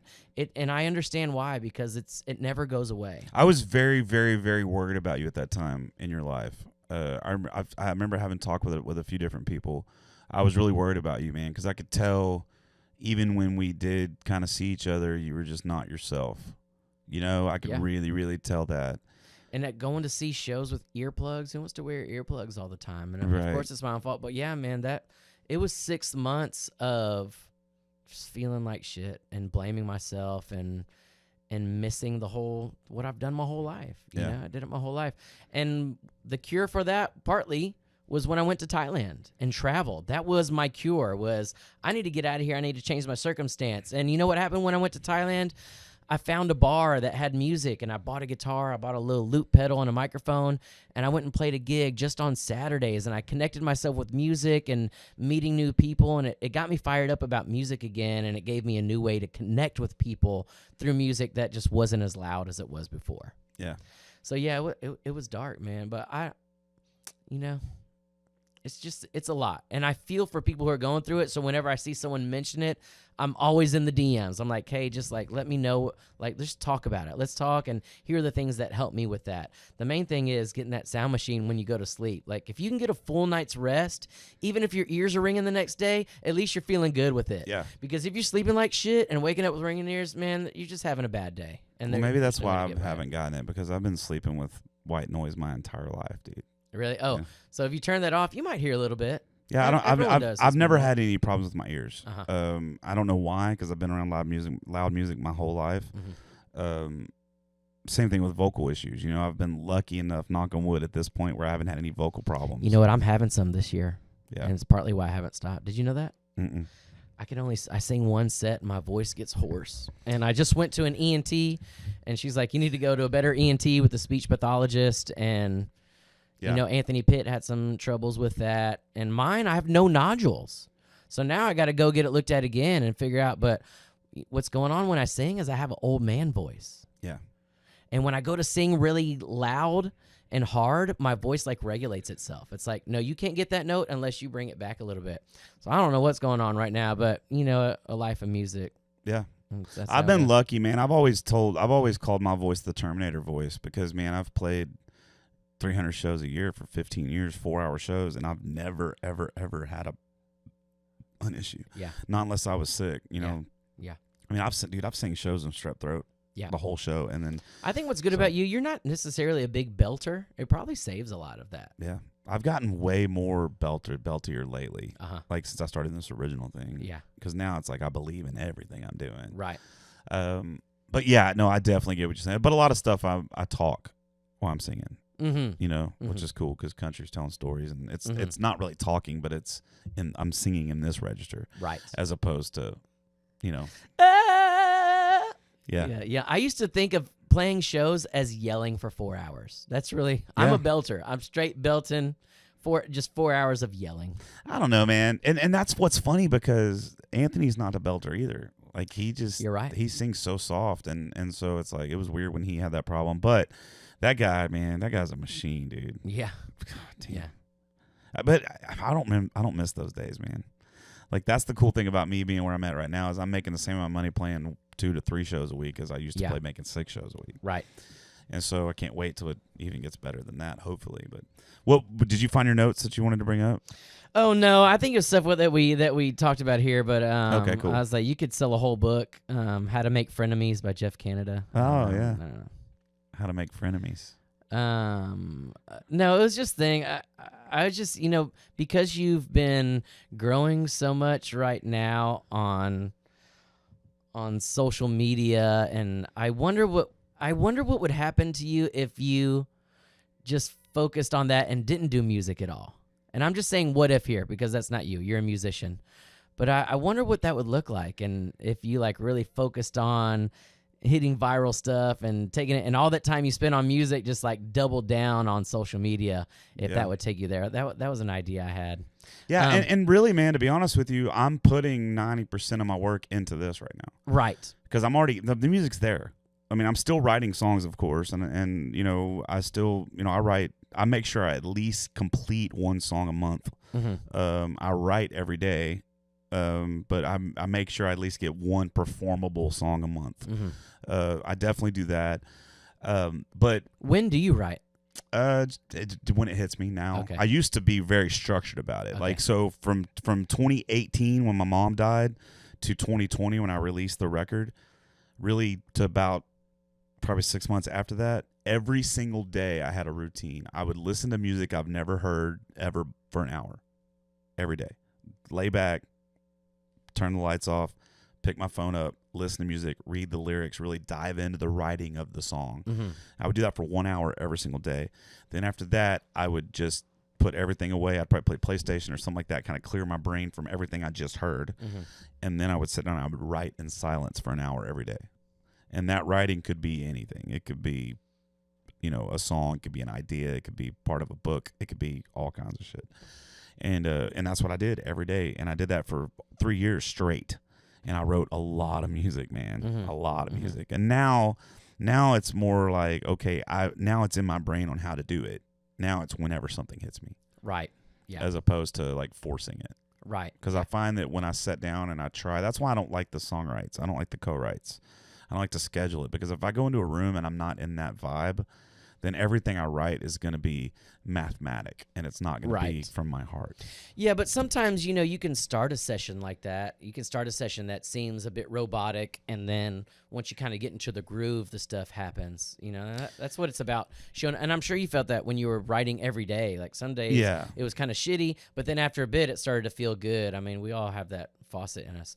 I miss writing music so bad, man. I miss the creative side. I'm trying to build it back into my schedule right now. I would love to write with you. Yeah, that'd be super cool. We'd have to do it over Zoom because I'm not driving an hour to see you again. I'll come see you, bro. I'll come see you. You come to my studio? Yeah, man. I want to see it anyway. I was Okay. actually, I've told you we could have done this there. That's right. All yeah, this that, stuff's that would have been cool. I can move Let's all get this that stuff. going soon here because I'm starting to get back on that. Yeah.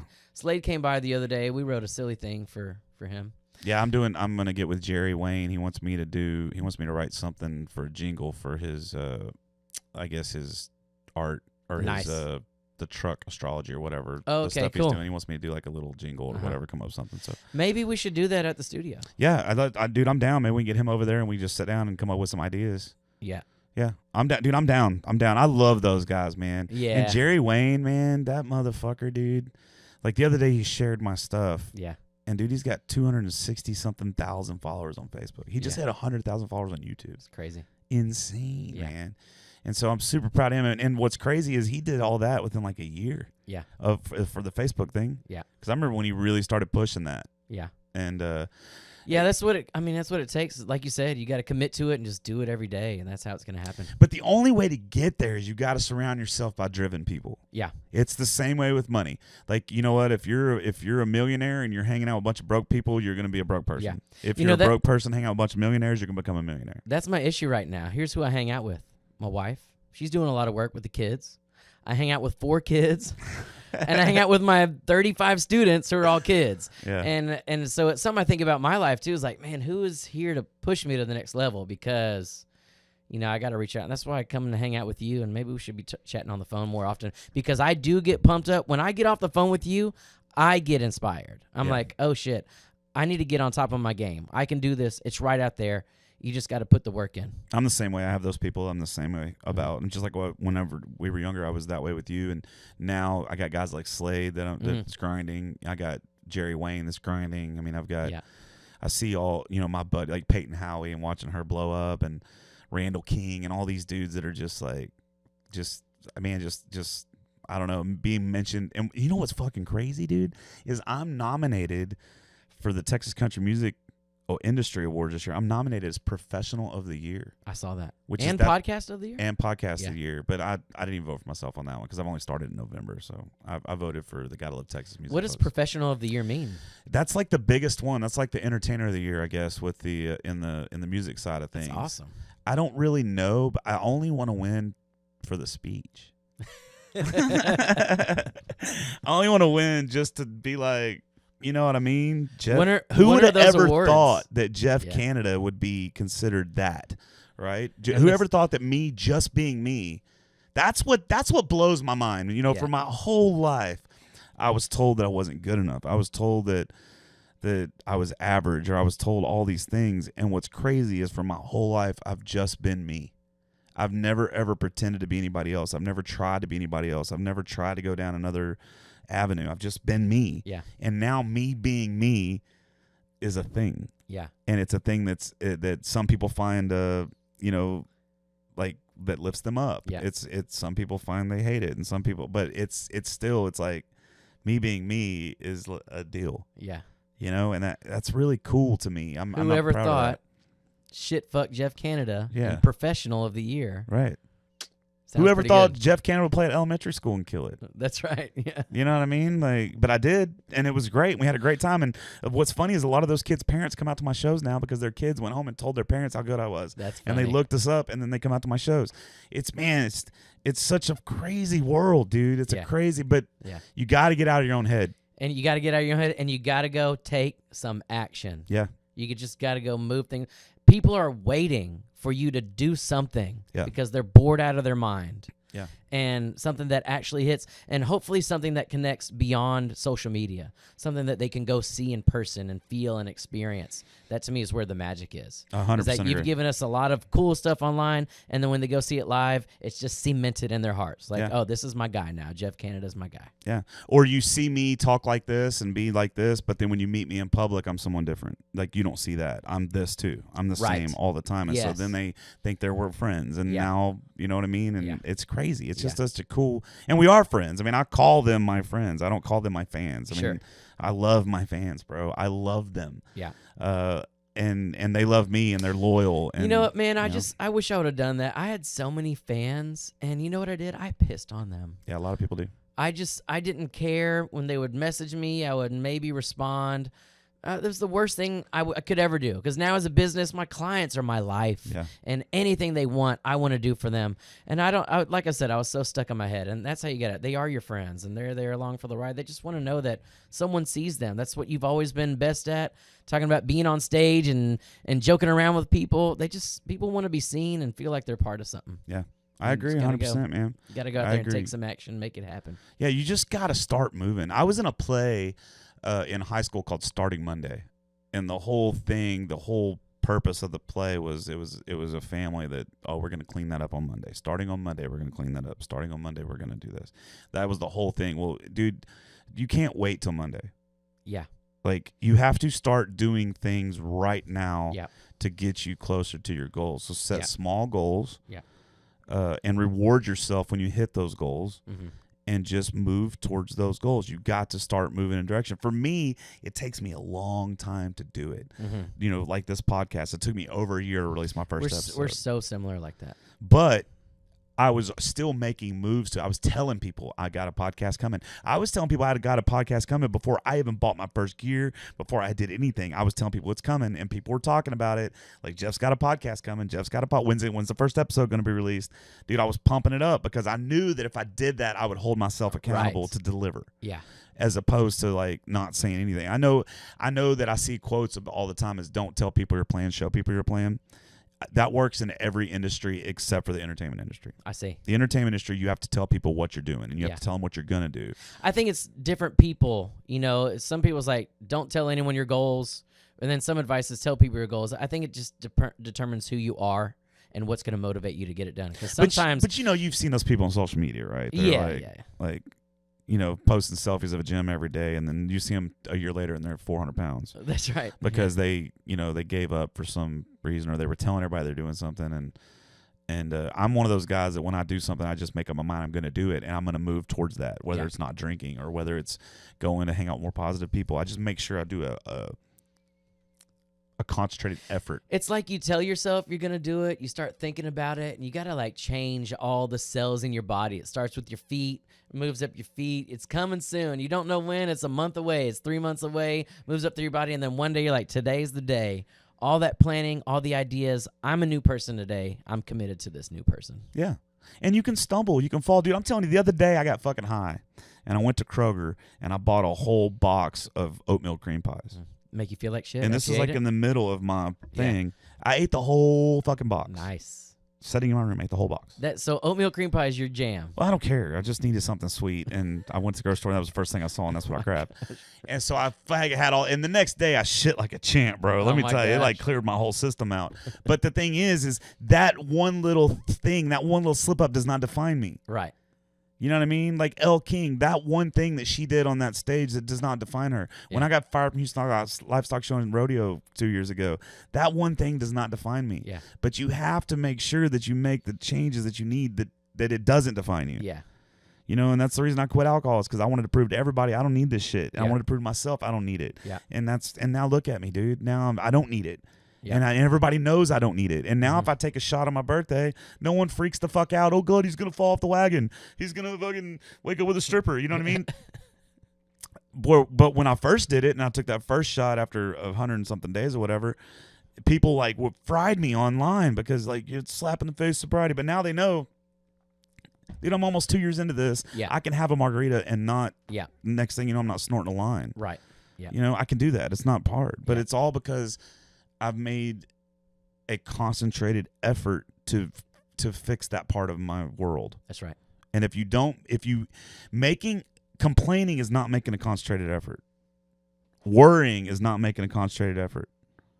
Being lazy is not making I did a talk today about stop half-assing shit. Yeah. Like if you're going to do something, why half-ass it? Do it. Do it. Mm-hmm. Go all in. Mm-hmm. Spend 50% more time than what you were on it.